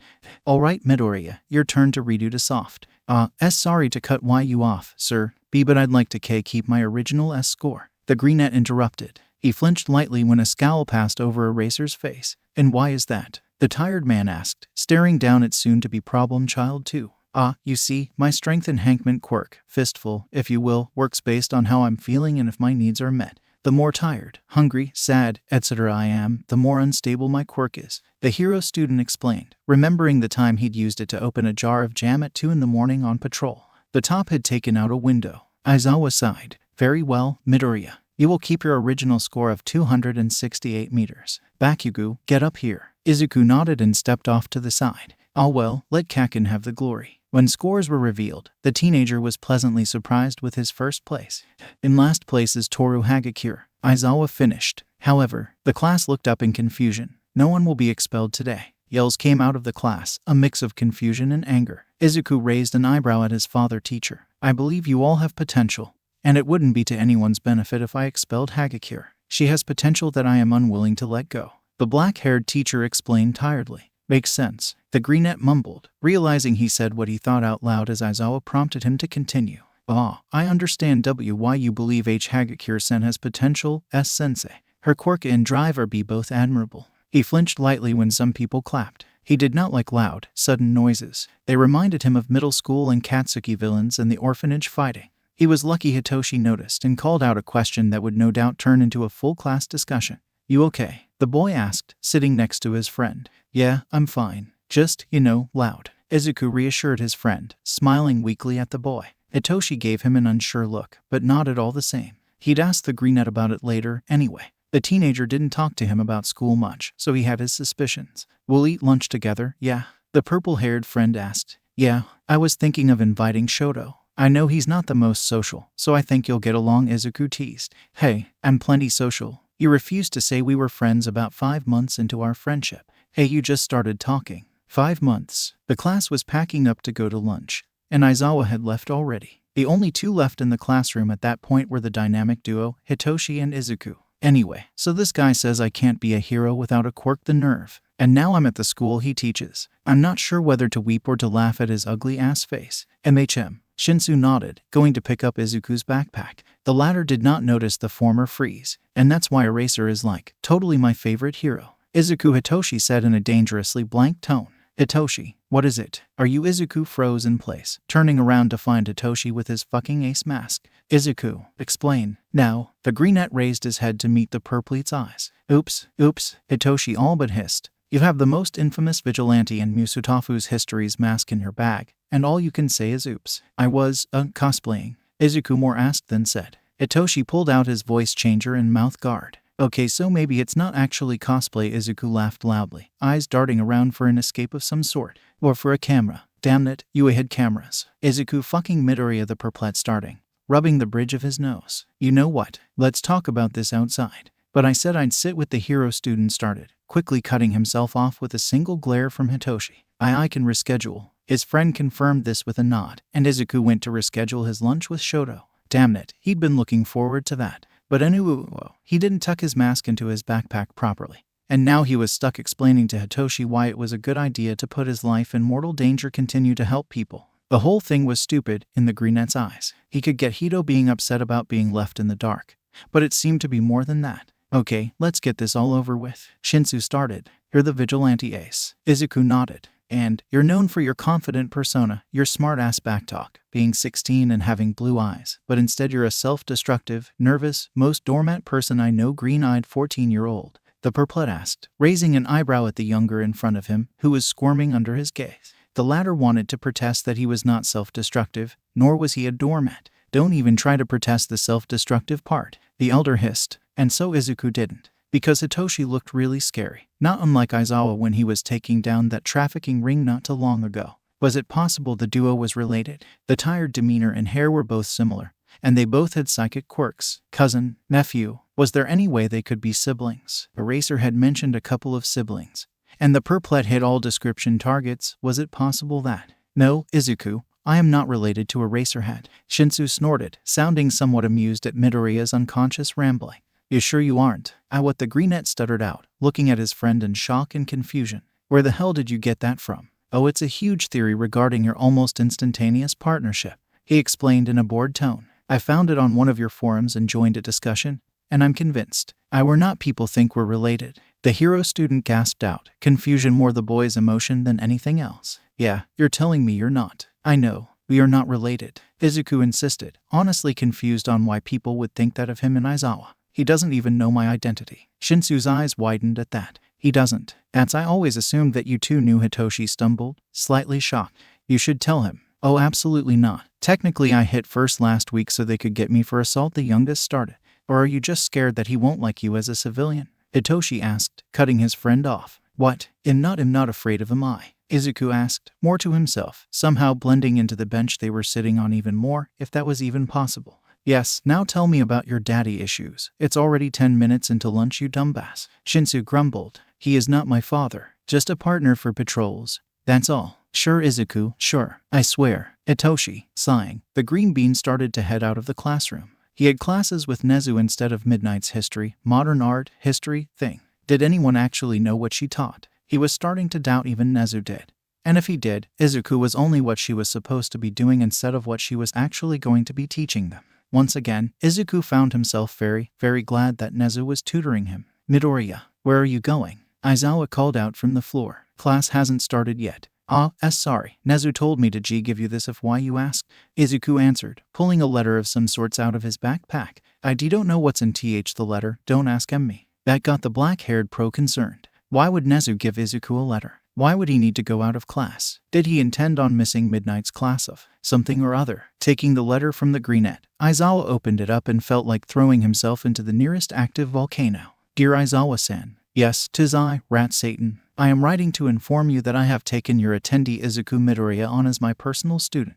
My classes will be replacing the usual class time slot after lunch until further notice. Any protests to this decision will be met with Izuku being moved to 1B because I know Vlad is a pushover. He has beat me in chess and I like him. Please report any incidents regarding this student to me immediately. If you do not adopt him soon, I will do it first. We will be taking down the Hero Public Safety Commission. Have a nice next 24 hours. Guy who writes your paychecks. The teacher groaned, eyes darting from Izuku to the letter. Damn it, problem child. All right, go on then. Be back English, no later, he said, handing the boy the letter back, finally allowing the greenette to go to Nezu's office. Better not be too influenced by the rat. But Izuku was already heading down to Nezu's office, and Aizawa had no doubt he was in for quite the year. He was still no closer to knowing if there were 2 problem children or 1 problem child. The pro was rather regretting letting Nezu and the child ever meet. It was a bad idea to even have them in the same building, by the looks of it. Wait, Izuku beat him in chess. Bouncing through the halls, the greenette quietly slipped around the corner and past the teacher's lounge. 2 rights and then it was the first door on the left. It shouldn't be a hassle to get there, seeming as he hadn't run into anyone so far. Wait, young Midoriya. Talk about jinxing things. Spinning around on his heels, Izuku turned to face the motherfu All Might. Izuku turned to face All Might. What is it? The boy asked, cocking his head to the side. What could the man possibly want with him now? You are meant to be in class. The man shouted, looking confused as the younger rolled his eyes. I'm going to class, All Might. I have a lesson with Nezu. Please excuse yourself. The fluffy-haired boy answered coldly, continuing through the hallway as he clutched his backpack in his right palm. Listen, being quirkless in the hero course is extremely dangerous, the man started, running after the boy. And I'm not quirkless anymore. I was just a late bloomer, and I still disagree with you. I took down the 0-pointer with no quirk that wasn't even my own. And my original plan didn't even include your Araka. I just thought it'd save time, and the less time it takes, the less people hurt. He explained, tone still ice cold. It was like a mean Todoroki voice. And All Might swore that even Nezu would be scared of it. I see. But you can't just rely on other people's quirks. Ace does it. There was a silence in the hallway. Izuku was walking slowly now. He'd have to apologize to Nezu for being late. Might as well lure All Might in there to explain, too. Ace, the blonde inquired, obviously curious. Yusutafu's local vigilante. He fights entirely quirkless and has been doing so for almost a year. It's the only reason he hasn't been arrested by now. He's a hero. The youngest snapped, speeding up slightly. He's a vigilante. You can't seriously be. I can, and I will. In fact, I'm going to be just like him. The greenette sneered before putting on a steady, small smile and knocking on Nezu's door. Izuku, you're 3 minutes late, I know. Had a run-in with this guy. The boy shook his head, stepping aside. All Might, may I ask why you are disturbing my personal student from his classes? The hybrid rat thing, Izuku had multiple theories asked, placing a paw under his chin as he put down the teapot. I didn't know that he was your. I'll just be going now. I think that's a good idea. Izuku smirked, raising an eyebrow at the symbol of peace as he stood in the doorway for another second before bolting and shutting the door behind him. The greenette once again spun around. Let's do the lesson then, shall we? Though Nezu was known for disliking humans, an exception was made for his personal students, and he found Izuku to be no exception. Though the child seemed to be nervous and had little confidence in himself as well as had a rather bad stutter, he could become confident in seconds if the situation needed him to.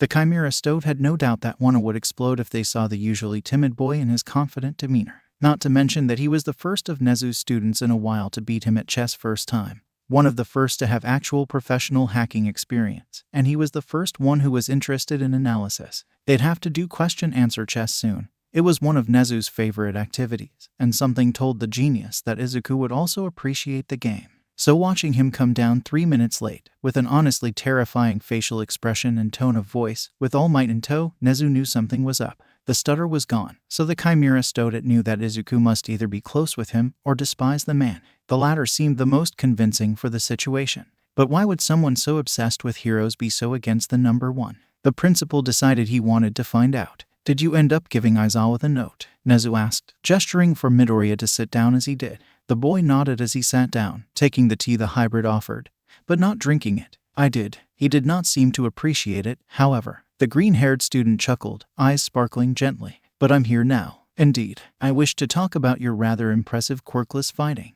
I understand why you picked it up. I more wish to know where. The Chimera Stoat prompted, watching his student carefully. I'm self-taught. I lived in a somewhat rough part of the neighborhood. It was something I just had to pick up, he informed the principal, still holding the cup of tea in his hands. The principal couldn't help but notice the lived, meaning as in the past tense. He lived somewhere new, then. And if I may ask, what were you and Yagi-sen doing before you entered my office? The principal asked, sipping the tea. Simply debating if you can become a hero without a quirk. I was, of course, all for it, Izuku explained, head bobbing slightly as he set his tea down. He didn't think so, Nezu asked, furrowing his non-existent eyebrows. Nope, the hero student said, popping the pea as he shook his head lightly. Fellow's rather quirkiest. Actually, I met him back before my quirk manifested. Told me I couldn't be a hero without a quirk, which is exactly why my drive is what it is. Nezu tilted his head to the side. What's your drive? Motherfucking All Might. Just watch me become a goddamn hero. Katsuki Bakugo was the most violent student UA had ever had, it was confirmed. Usually Aizawa Shouto wasn't one to get into any student or teacher drama, but this was completely out of hand. Green-haired problem child looked close to death when he'd stepped out of the fight. UA had had its fair share of bullies, but this, hell, if Katsuki wasn't an excellent student on paper, Aizawa would have expelled him. I am here, coming through the door like a normal person. All Might screeched, busting through the door very much not like a normal person. The poor person who'd have to put all the screws back in place. The class reacted in cheers and shouts of excitement and awe, too busy to notice their three peers who reacted rather differently to the blonde man's arrival. Shoto Todoroki rolled his eyes at the man groaning quietly as he went back to his book. Shinsu Hitoshi glared at the board behind the man, looking disgruntled and tired at best. Izuku Midoriya balled his hands into fists under the desk, actually slamming his head into it as well. Well, softly falling onto it face first would be a better description, as his forehead was not bruised nor did it make a loud noise. Welcome to the most important class at UA High. Heroing 101, the man proclaimed loudly, as the students cheered. Here, you will learn the basics of being a pro, and what it means to fight in the name of good. Shoto watched as Bakugo let little explosions spark in his hands. Let's get into it. Today's lesson will pull no punches. We're doing fight training. Real combat. Izuku almost spat out. Luckily, he managed to make it sound more like a gasp than a judgmental comment. Fight training. Was the man insane? You're putting almost 20 kids, most who have no idea what the rules or safety measures are in fighting like this, up against each other. 21 kids. The Greenette was so getting All Might in trouble for this. The next class he had was Nezu's, and they basically had allotted times specifically for complaining about things. But one of the keys of being a hero is right? All Might was still talking. Looking good. Yep, he was insane. Costume holders popped out of the walls, names plastered onto the tubs. These were designed for you based on your quirk registration forms and the requests you sent in before school started. The other students started to cheer, and the youngest watched Shoto perk up slightly, and Hitoshi had a grin on his face. Well, those two thought they were the only ones with good costumes. Costumes, someone called out, Izuku identifying the voice as Tsu's. Get yourselves suited up, and then meet me at Training Ground Beta, he shouted, and others quickly cheered along with him. The bean and the grape, however, stood up to get a head start with their costumes. The man may be All Might, but they still wanted to be there fast. After grabbing his costume, or, more accurately, the bag that held his costume, the hero student took of running, Hitoshi still reaching his from the plastic tub. He circled into a toilet stall, locking the door as he threw on the costume. He was proud of the design, and knew himself lucky that he could draw well. He was actually excited to see what Takoyami's costume would look like. It seemed the boy would have to improvise to use Dark Shadow correctly, as the entity seemed unable to move through walls or material, so the costume would have to account for that. Plus, he had no doubt it would look awesome. Unlocking the stall, Izuku came out in his costume. The theme was black and green. the favoring more to green than black as to draw away suspicion. He had no mouth guard, as Aizawa would know it from a mile away, and he was almost definite the man had suspicions. Damn it, Eraserhead, stop being really smart all of the time. The costume consisted of a padded green suit with black shoulder and knee accents, as well as a black screen that went over his eye. He had secret slits in his costume that he inserted his knives into, meaning he could simply pull one out with his quirk or his arms. Wow, Mido bro, you look so manly, Kirishima called out, waving at him. Oh, thanks Kirishima. Your costume looks pretty cool too. Damn, has stutter when near new people. Ah, Midoriya-kun, Takoyami greeted. I see you to have gone for an eye feature. Takoyami's costume consisted of a black cloth and hood, making him look like a dark Robin Hood. The cloak didn't fall onto his chest, just went out behind him a bit. He had the same sort of screen that went over his eye, except for the fact that it went over both his eyes, was red, and you could see it wrapping around his head instead of attaching to the ear like Izuku's. So the greenette was right, Takoyami looked cool as fuck. Wow, Takoyami, are your glasses just for show or do they serve a purpose for mobility? Have you ever tried teleporting Dark Shadow or phasing him through walls at all? I have a theory that it could be done with concentration, but I am unaware of how your quirk works. Have you ever thought about the effect electricity would have on Dark Shadow? Not like a harmful amount or anything, just if he could use it to his or your advantage. Alright, Izu, don't talk his ears off. I thought you got that out with me this morning. Hitoshi cut the green-haired boy off, nudging him slightly. Sorry, I didn't mean to ramble. The younger blushed, a hand rubbing the back of his neck as he asserted his gaze. For a few moments, the changing room was silent. That was amazing, Denki shouted. How'd you come up with so many ideas? Their classmate blinked at them, pleasantly surprised. Yes, Midoriya-kun. You've only seen Dark Shadow in action a few times yesterday. How did you know he couldn't go through physical objects? Takoyami added, curious. It's easy to spot if you pay attention. First you used Dark Shadow to sweep through the running T-track, and I had my suspicions when he coughed at the dust. If he was incorporeal, then it shouldn't have affected him, right? I was confirmed in the climbing activity when you actually wrapped him around a branch. That must have meant that he could physically interact with objects. Then again in the balance trials, he could have phased through to get the timer but didn't. He explained, re-encountering the events. That is amazing, Kirishima stated. Izuku shook his head and laughed. How very observant of you, Izuku-kun, Shoto said, and the greenette decided that that was probably the closest thing he'd get to praise from Todoroki. So he sent the boy one of his smiles, because that makes people feel better. Yes, what a sound observation, Ida declared, hand-chopping. Thank you for your input, Midoriya.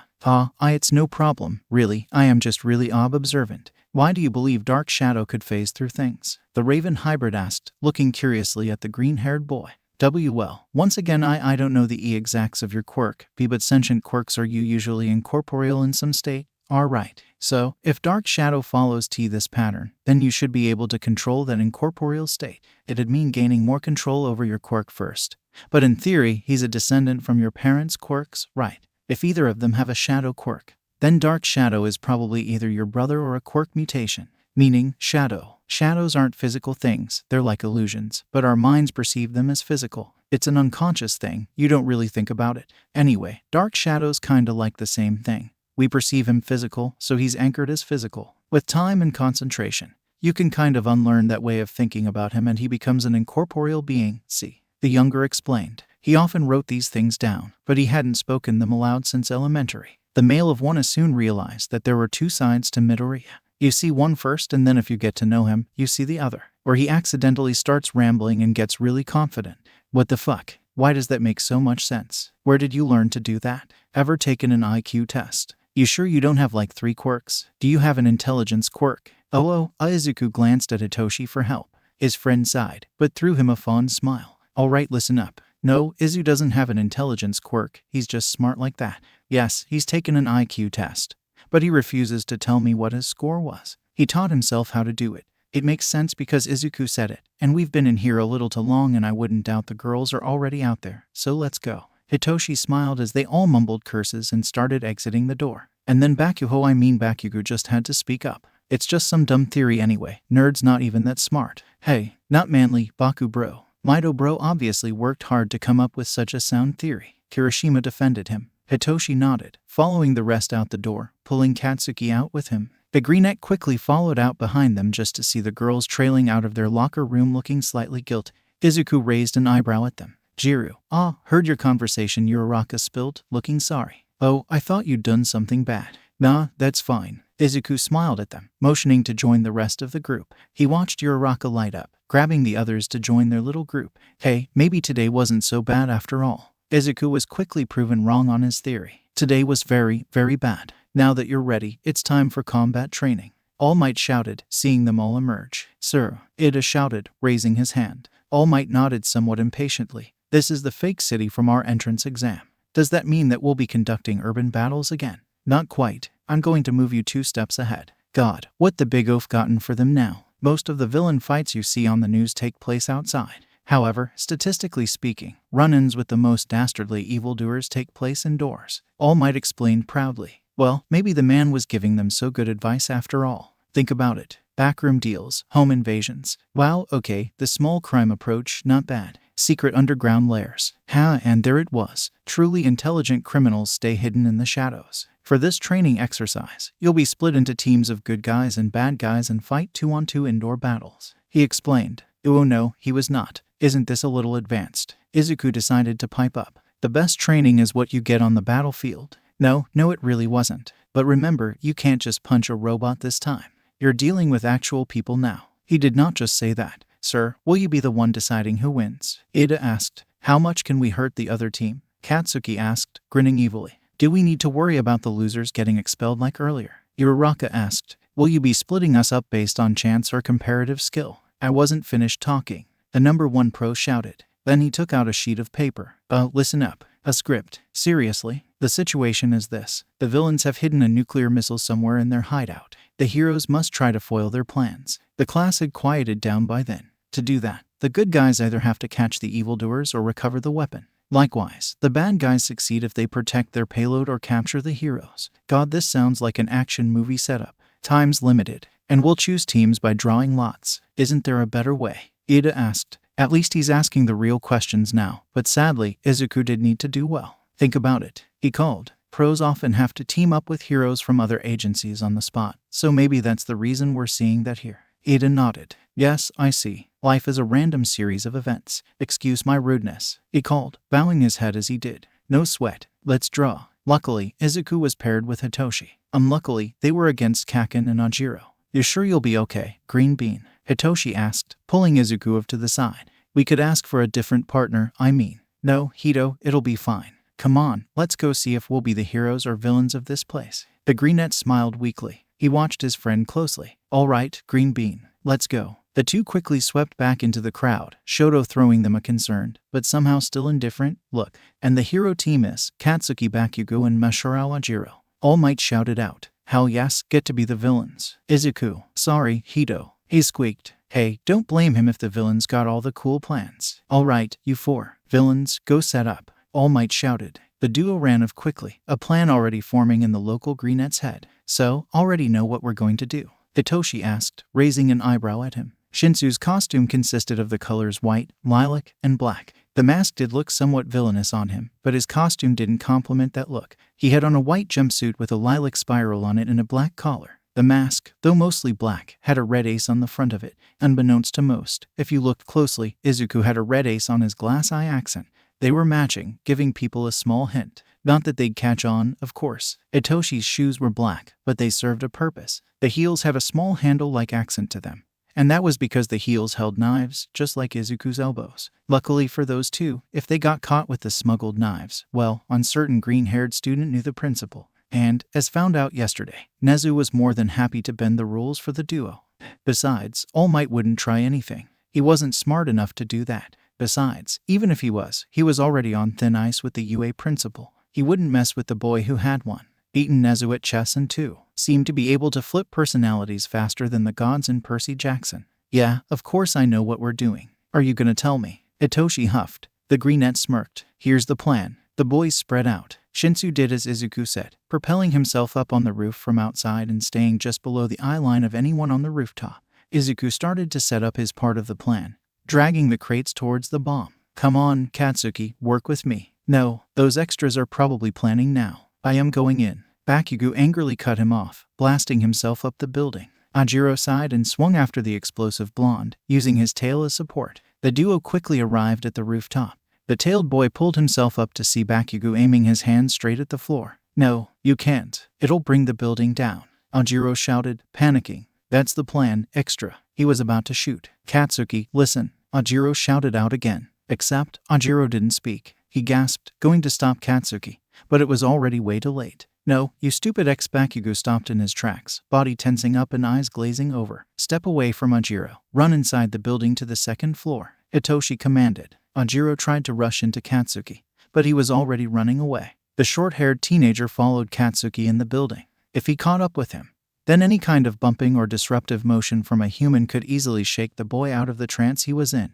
He didn't hear the Phase 1 complete, initiate Phase 2, coming from the rooftop he'd just left. He'd completely forgotten about the lilac-haired boy, unluckily, just as Midoriya had planned it. Unfortunately, when you were on the opposing side, you never wanted things to go the way Midoriya had planned. But then again, it was hard for it not to, especially when he was kind of a tactical genius. Phase 1 complete, initiate Phase 2. Crouching in the crate he was hiding in, Izuku watched as Katsuki entered the room in a daze. If Hitoshi wasn't very careful about this, they'd have to switch to Plan Beta, essential full-out confrontation, and near the nuke too. But if both Shinsu and Izuku did their best, the Greenette had no doubt they could pull this plan off. They simply had to get Bakugo in a blind spot to tape him up before he realized what was going on, facing Ajiro. That way, he'd most likely fire at Ajiro, giving Shinsu enough time to double round and tape up the tailed boy. Of course, they had Plan B, but it wasn't too much different from Plan C, so they combined the plans to make Plan Beta. Ajiro followed in after Katsuki seconds later, rounding the corner in delight.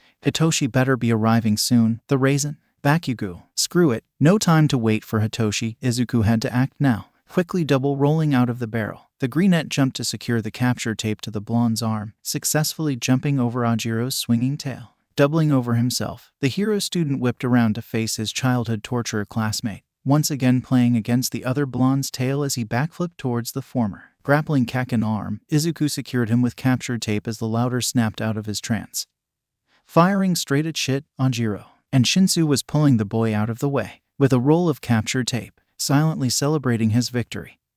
He barely ducked the explosive punch from the now captured boy next to him. Hey, it's over, stop fighting, the younger hissed, once again dodging an attack from the ex-friend. A kick this time, though still explosive. No wonder he made his costume cover him, it produced more sweat that way. A hero never stops fighting. I won't stop until I come out on top, the explosive boy screeched, throwing himself at the smaller. A right hook, Kaken's classic ever since he'd taken that week-long karate course. But poor Izuku terrified, and he couldn't stop being reminded of just how much this was like middle school. So, he did the only thing his already autopilot mode mind could think of. He grabbed Katsuki's arm. His hand would have been too dangerous. His mind supplied and flipped him over the Greenette's head. In Izuku's defense, he'd only gotten 3 hours of sleep last night, and he was very close to a PTSD breakdown, and got him it. Why did Kaken have a tobe so stubborn? When Bakugo was still shocked, the hero student was still unclear in whatever the fuck he was doing. He just knew that Kaken had attacked and now he was fighting back.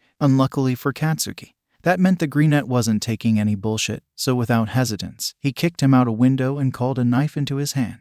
Damnit, you nerd. When you learned to do that? Bakugo screeched, flipping himself back inside the room. Hey Katsuki. Shinsu tried, but it was obvious the blonde already knew better, simply flipping off the purple-haired boy. Damn it, that totally should have been counted for a response. Why wasn't All Might stopping Bakugo? This was obviously both against the rules and getting dangerous. Plus, the younger had a knife. It was never good when Midoriya had a knife. Arrrrgh, the louder shrieked, once again throwing himself at the troublesome Greenette. Sidestepping, autopilot barely even in place anymore, the youngest threw his leg in the other's path, tripping him up and leaving him completely open for a few seconds. The boy quickly took his chance, thrusting the blonde forwards as he teleported to meet him and once again shove him back. The blonde retaliated with an explosion blast, but his opponent essentially pirouetting off the wall he was thrown into. Putting his weight on his uninjured shoulder, Izuku threw the boy away from him just a little too late. He took a nasty burn to the shoulder and another to his cheek. Hissing in irritation, Katsuki's opponent evaded his next attacks gracefully before delivering a quick blow to the chest himself. The Greenette made a mistake, however. He swirled in towards Bakugo at the chest attack to avoid the explosive's left hook, tripping straight into the blonde as the both of them fell out the window. Hitoshi left a protesting Ajiro to help his friend, who immediately undid his capture tape to help as well. Shit, green bean, Hitoshi called, watching as Izuku bounced up to join Katsuki for hand-to-hand. They had fallen. But Bakugo had been focused on saving himself and not helping Midoriya in the slightest. He'd thrown the boy off using explosives, landing on his back while Izuku on his head and upper back, gasping. He bleeding badly and wasn't looking very steady on his feet. Seems you can dodge everything. Well then, dodge this. The younger's eyes darted around for an escape, but they were cornered in between two buildings now, and Kaken was preparing to fire the big guns. So Izuku did the one thing he could think of to distract him. Play the villain. Well, he chuckled darkly. Looks like you've caught me in my act. Heh, Katsuki shouted, hand wavering, but not lowering. Ah, but you've forgotten, little hero, what about the end nuke upstairs? 003-002. What? Bakugo gasped. No, 0010.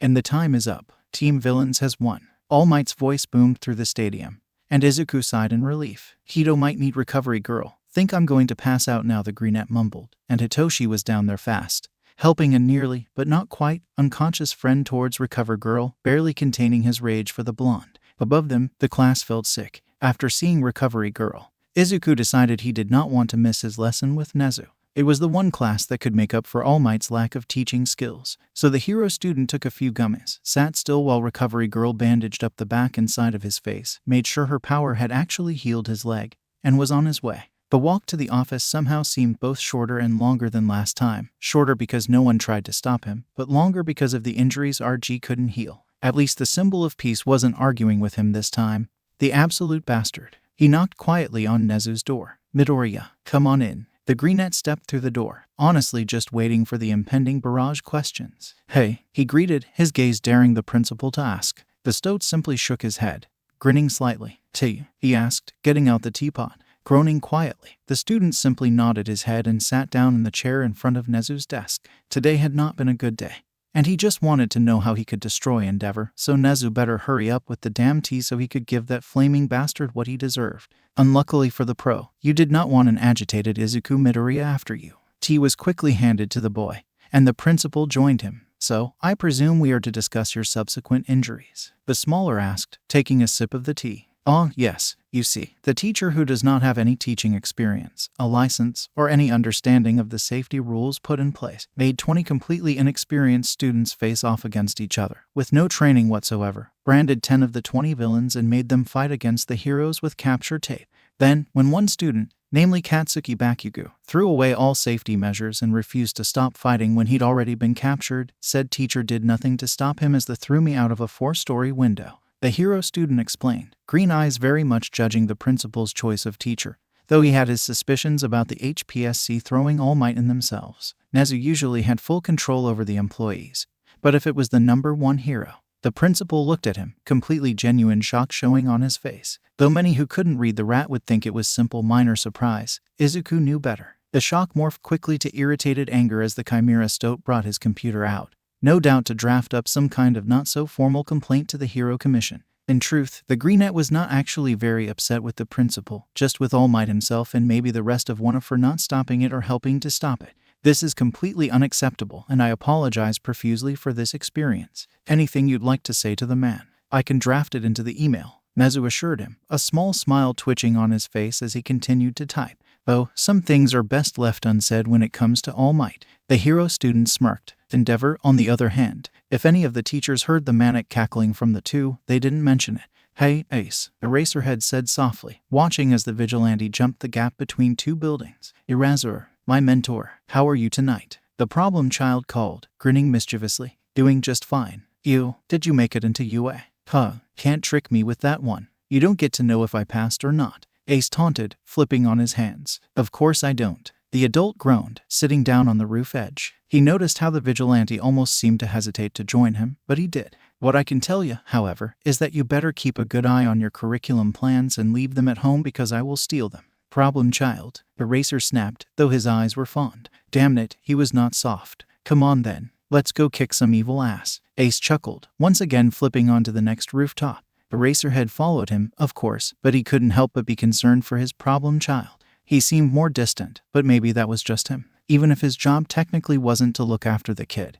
Though if he was actually Midoriya, he supposed it actually would be he still wanted to. The damn problem child had grown on him, and now all he needed was the kid's name, but that didn't seem to be slipping easily. Aizawa reminded himself for about the 50th time that the kid probably had parents who cared about him, no less. He was still just a kid. He didn't need the teacher butting into his personal life, no matter how concerned he was. A small part of him wanted to ask the kid about his identity, another wished to know if the kid was safe, and another just wanted to scoop the vigilante up and take him home to his ashy. Problem child. Wait up, he huffed, smirking as the vigilante spun around. You're the longest-lasting vigilante in at least 15 years, you know that. Ace chuckled, bobbing his head. Surprisingly, yes, and the only reason you need me to wait up is because you're too old, the teenager taunted in a sing-song tone. How dare you? Aizawa grumbled. I am not old, whatever you say. Hobo man. Eraser could feel the grin. And no, you don't get to know my identity. The pro raised an eyebrow at this. How did the boy know he was going to ask? You ask every few months. The vigilante explained as if reading his mind. You'll have to find out on your own. No help from the best, sorry. Damn it, problem child. The next day was immediately eventful. Izuku regretted the disdainful amount of sleep he'd gotten. But Aizawa would definitely suspect something if he was super tired whenever Ace patrolled. He was sure the black-haired pro already had heavy suspicion that he was indeed Ace. He didn't need to be discovered in his first couple days. He was under enough stress already, especially with the newly acquired debt. He was just lucky the orphanage was obliged to pay for his schooling. They thought he was in general studies, of course, or he'd be entirely screwed. The hero student watched as their teacher traipsed in, no doubt tired out of his mind as Izuku was. Right, let's get down to business. Our first task will decide your future, their teacher stated bluntly. I hope it's not another quirk test. The greenette heard Denki mutter. I don't feel like getting destroyed by Midoriya again. Izuku blushed upon hearing that, but focused back on Aizawa. You all need to pick a class representative. He continues. The class immediately burst out into ramblings and cries of excitement, many trying to endorse themselves. Pick me, guys. I want to be class rep. I'll take it. Yeah, you're gonna need me. Someone with style would be best. I'm, totally the right pick. The green bean protagonist had to cover his ears, wishing he could curl up in some corner or next to his bed. The loud noises and Bakugu's explosions reminded him way too much of his former middle school predicament. Come on, get a hold of yourself. You can't have a panic attack in the middle of class. God, can't even listen to others right. The voice was back. The class representative's duty is to lead others. That's not something just anyone can do. Ada spoke up, attracting the class's attention. The youngest nodded at Ada in encouragement. You must first have the trust of every student in the classroom. Therefore, the most logical way to fill this position is democratically. We will hold an election to choose our leader. Though it was obvious Ida wished to be rep, he held some good points. You each have some good points, Ida. If we wish to truly do this fairly, a democratic approach would be best. The class nodded in agreement with the boy, spare Katsuki and Iomo. It's the best way, right, sir? Ida inquired. Eraserhead groaned. Do what you want, just decide before my nap's over, the teacher declared, zipping up his sleeping bag and flopping into a corner. Well, Izuku started. We should at least do speeches and give everyone the choice to not run. That's a great idea, Midoriya-kun. Ajiro praised, the rest of the class nodding along with the man. I'm going first, you damn extras, Katsuki shouted, waltzing his way up to Aizawa's desk. The black-haired pro continued to slumber. I'd obviously be the best choice here. My quirk. The greenette stopped listening at the words my quirk. When would the annoyingly loud blonde get it through his thick head that the quirk didn't make the hero? Hey, turning his head as fast as humanly possible. The hero student's eyes snapped to the rule-following brunette sitting next to him. Oh, hey, he greeted, rubbing his head. Sorry, force of habit, I suppose. Ida quirked an eyebrow at him, but didn't press. Izuku silently thanked him for that. Good idea with the speeches. I didn't think of that. Also, I couldn't help but notice you seem to have a persistent stutter, though occasionally you don't stutter at all. Can you explain this to me? I'd hate to make you feel uncomfortable in this classroom, Ida asked, lowering his tone as he spoke. Smiling nervously, the fluffy-haired boy returned the lowered tone with an answer. Sorry. It's just a thing. It's not a birth thing or whatever. I don't know what it is. I just stutter unless I am comfortable around someone. He shrugged, throwing another nervous smile at Ida. And it's not all like I'm uncomfortable around the class. It's just that I usually have to know you or know a lot about you. I see. I've also been meaning to ask. The battle training. The brunette was quickly cut off by Bakugu's loud cry of who's next, extras. And Izuku had never before been happy to hear the blonde so loud. I can go. For hero students, you're impatient. I'll go next, Hitoshi said, sounding somewhat bored. The greenette could tell he was half-assing it, but didn't seem to care that much when it came to Hitoshi. Which reminded him, he still needed to ask Shoto about his quirk. Alright, let's start with why I'd make a good class representative. Shinsu started. I have experience in this kind of area that others don't have. I was my elementary school's class president for all 6 years running. And my quirk isn't a physical one, which means you know I don't rely on it at all times. I can plan and execute without using my own quirk even once, and it means that I've had to rely on my wits and intellect. As class rep, I may not be any of that prim and proper prestigious UA look. But I'll be blunt and I know the difference between a plan and let's go in and hit stuff with our quirks. Hitoshi paused, and Izuku wanted to clap. However, I am not here to spout of complete positive shit about myself. As I've mentioned, will not be that this is such a prestigious school and we're all so lucky to be here bullshit. As class rep, I'd be what people see as 1A. And I'm not exactly a model image. I'd be better as vice president. The class seemed to take this into account, some murmuring among themselves. Izuku, you should go next. Uraraka called. Me. But okay, I suppose. Uraraka, Ida, Hitoshi, and, to Izuku's surprise, Shoto cheered as he stood nervously behind the desk. Well, I'm not sure how good of a class rep I'd make.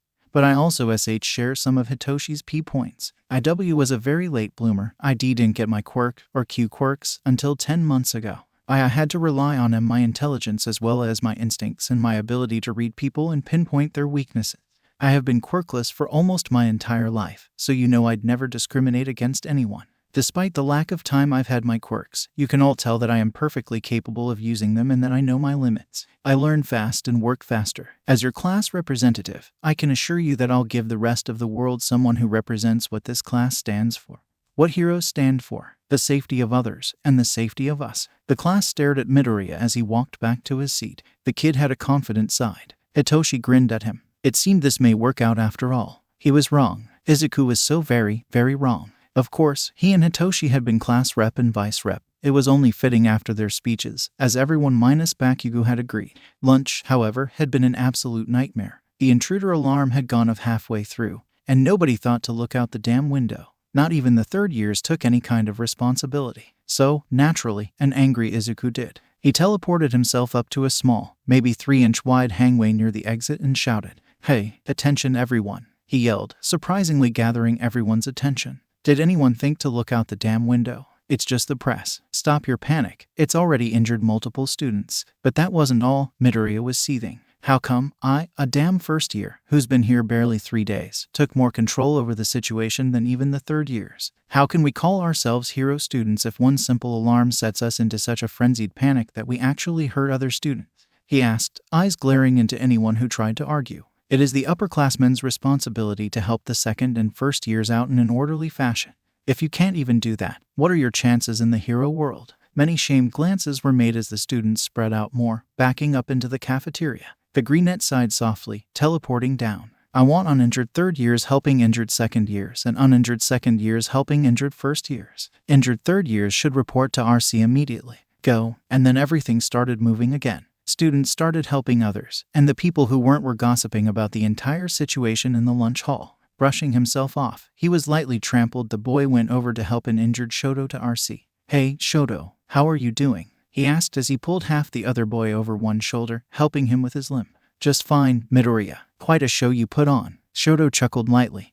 Call me Izuku. And forgive me, I was angry, and I tend to voice my anger when I'm angry. Shot simply shook his head with a lug. "All right then, Izuku." The elder of the duo grinned. "I can tell." The two walked in a comfortable silence, Izuku watching the peppermint-haired boy with interest. Perhaps now was a good time to bring up his quirk. The greenette couldn't help but feel safe with the older, though they'd only really conversed once or twice. "There's been something I've been meaning to ask." The heterochromatic boy raised an eyebrow at him, signaling him to continue. "It might be a sensitive topic for you. I understand if you are uncomfortable, and you are not obligated to answer." The fluffy-headed boy explained, watching the peppermint boy nod. How exactly does your quirk work? I understand that it allows you to produce both fire and ice, but I'm not entirely sure how. Forgive me once again for such a personal question. I'm quite the analyst and find your quirk interesting." Shoto blinked at him in surprise before nodding firmly. "My fire is produced a lot like how Bakugo's explosions are. My, as well as my father's, sweat contains small and lightable amounts of gasoline.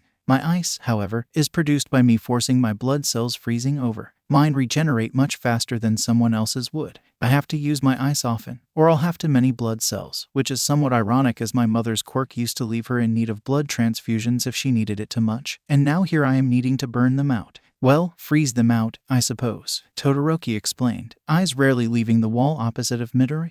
Izuku nodded absent-mindedly.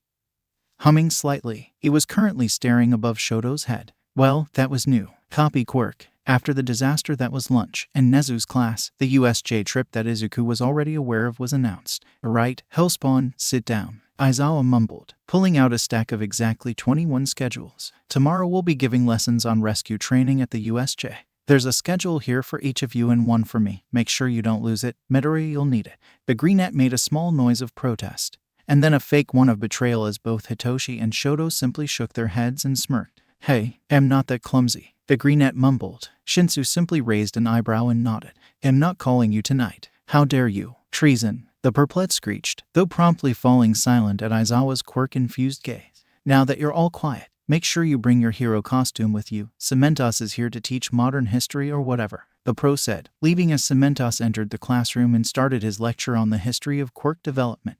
The class, though some were paying attention, most were not. Izuku, however, wasn't paying attention for an entirely different reason from the rest of the class, a reason pertaining to his quirk. Half cold, half hot. User sweats gasoline on the left half of their body and can freeze the blood cells in the right half of their body. Drawback. The user can oftentimes get tired or faint from hypothermia, as their body is not resistant against the effects of ice. Fainting or dying from blood loss is possible, but the user would usually faint from hypothermia first. Interesting. What was his list of standalone quirks again? Quirks, standalone. Quirk, glacier movements. Description. User can create glaciers of ice that shoot around, melting behind them as they spread. Drawback. Currently unknown. Quirk, fistful. Description. User's speed, strength, and agility are increased. Drawback. How much a user's statistics are increased are based on their mood and health. Quirk, shadow walker. Description. User melts into shadows, moving twice as fast as usual. If no shadows are present, user will turn into a shadow. Drawback. When used too often, user will be unable to turn the quirk off for 2 to 8 hours. Quirk, half hot, half cold. Description. User sweats gasoline on the left half of their body and can freeze the blood cells in the right half of their body.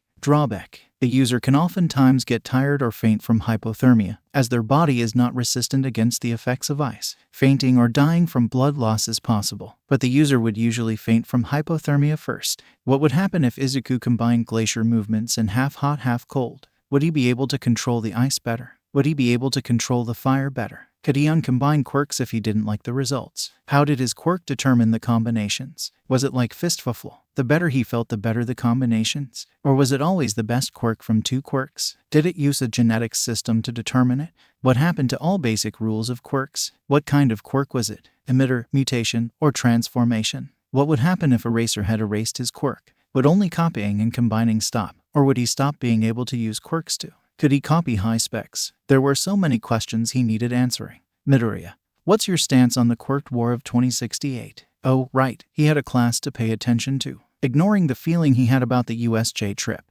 Izuku quickly stepped onto the bus behind Hitoshi, sitting down with him and Shoto. Why so interested about my quirk? The greenette's head shot up, eyes meeting Todoroki's questioning ones.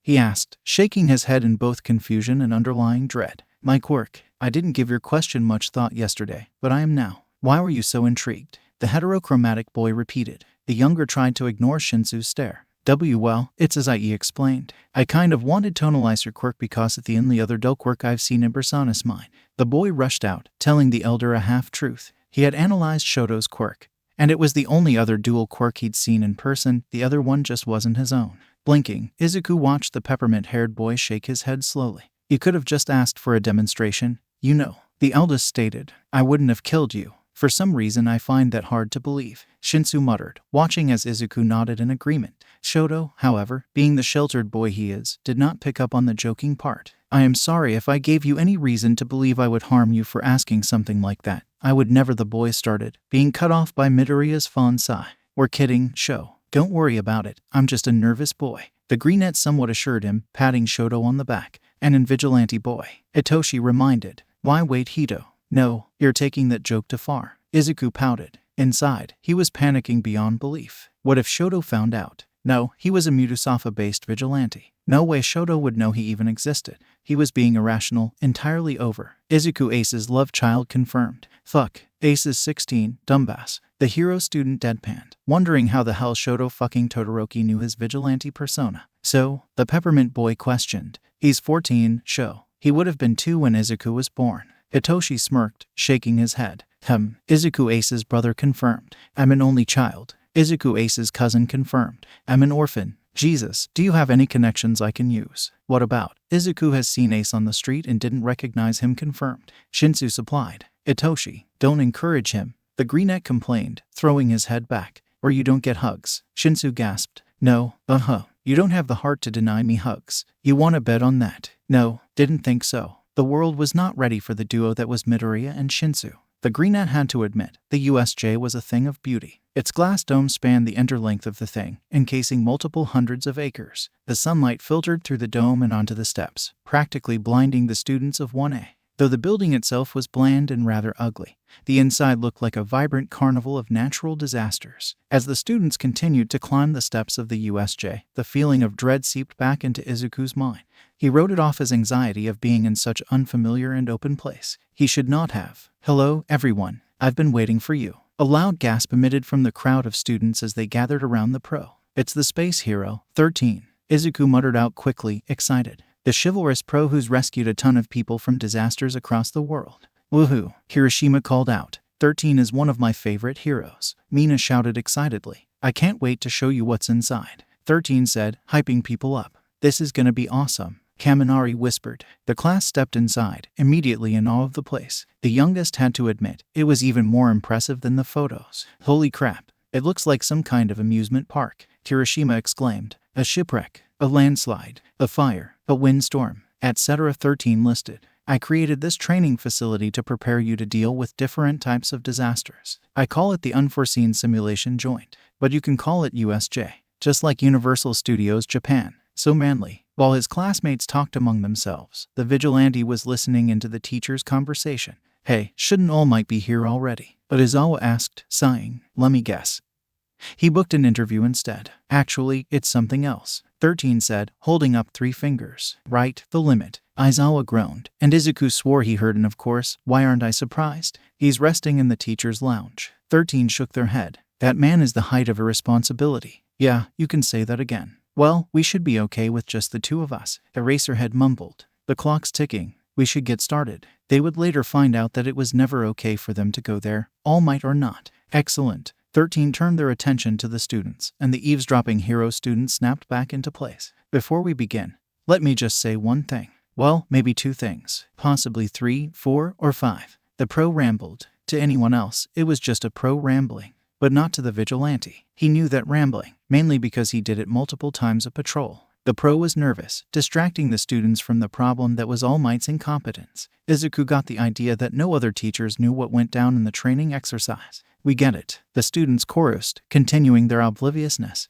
Listen carefully, the teacher said, turning serious. I'm sure you're aware that I have a powerful quirk. It's called Black Hole. I can use it to suck up anything and turn it into dust. Yeah, you've used Black Hole to save people from all kinds of disasters before, haven't you? Yaorosa questioned. That's true, but my quirk could also very easily be used to kill. A gasp swept through the class, but the greenette protagonist just bowed his head. Some of you also have powers that can be dangerous. In our superhuman society, all quirks are certified and stringently regulated, so we often overlook how unsafe they can actually be. Please don't forget that if you lose focus or make the wrong move, your powers can be deadly, even if you're trying to do something virtuous like rescue someone. 13 continued. Thanks to Aizawa's fitness tests, you have a solid idea of your quirk's potential, and because of All Might's combat training, you likely experienced how dangerous your powers can be when used against other people, so they were aware of what went down. The class shifted uncomfortably. Carry those lessons over to this class, the pro advised. Today, you're going to learn how to use your quirks to save people's lives. You won't be using your powers to attack enemies or each other, only to help. After all, that's what being a hero is all about, ensuring the safety of others. 13 is so cool. That's all I have to say. Thank you so much for listening. 13 nodded, stepping back to let Aizawa take their place. Right, now that that's over. The pro didn't even have time to finish his sentence as a swirling portal opened up at the bottom of the USJ stairwell. The class went from excitement to confusion, many throwing questioning glances at the pros in the portal. The youngest of the students, however, knew what it was immediately. Stay together and don't move, he shouted, getting a quick glance from the homeroom teacher. The students were uncertain and starting to panic, but they followed Midoriya's instructions. 13. Protect the students, but don't use your quirk. We don't know what effect it'll have on them. It could do more harm than good. Whoa, what is that thing? Izuku watched as multiple villains poured out. all following one dusty blue-haired boy. Wait, has the training started already? I thought we were rescuing people. Stay back, Aizawa shouted, almost desperately. Many people gasped. This is real. Those are villains. Stay together, Izuku repeated, grabbing Kirishima as he tried to jump. One wrong move and we could all be done for. Listen up. The Greenette was surprised when nobody questioned his orders. Even Aizawa and 13 stepped closer to listen. The purple guy. He has a warp quirk. That's how they're all getting in. Almost all of his body is practically invulnerable to attacks. However, see that neck brace? It's most certainly not. That's just about the only non-portal part of him. If we want to take him out, aim there. The only real heroes I see are 13 and Eraserhead. Perplexing. According to the schedule we retrieved from UA, All Might should be here as well, the warp guy stated. The class watched as the youngest classmate's eyes widened. They used the press as a cover and sneaked onto campus, he exclaimed. Aizawa hissed slightly, obviously irritated with himself. Where is he? The blue-haired one asked. I went through the trouble of bringing so many friends who are eager to meet him. They want All Might, the great symbol of peace. I can't believe he's not here. Maybe if I kill a few kids, he'll come out to play. Don't listen to him, he's taunting us. The analyst glowered. Listen, we have the upper hand. They only know 13's quirk,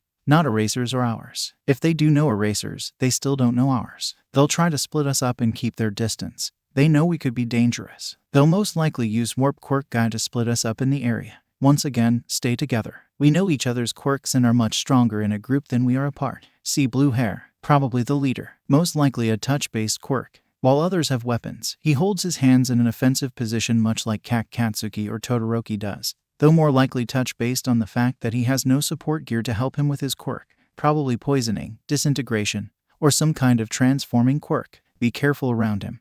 Let's not find out the details. Aizawa nodded, swiveling around to face the villains.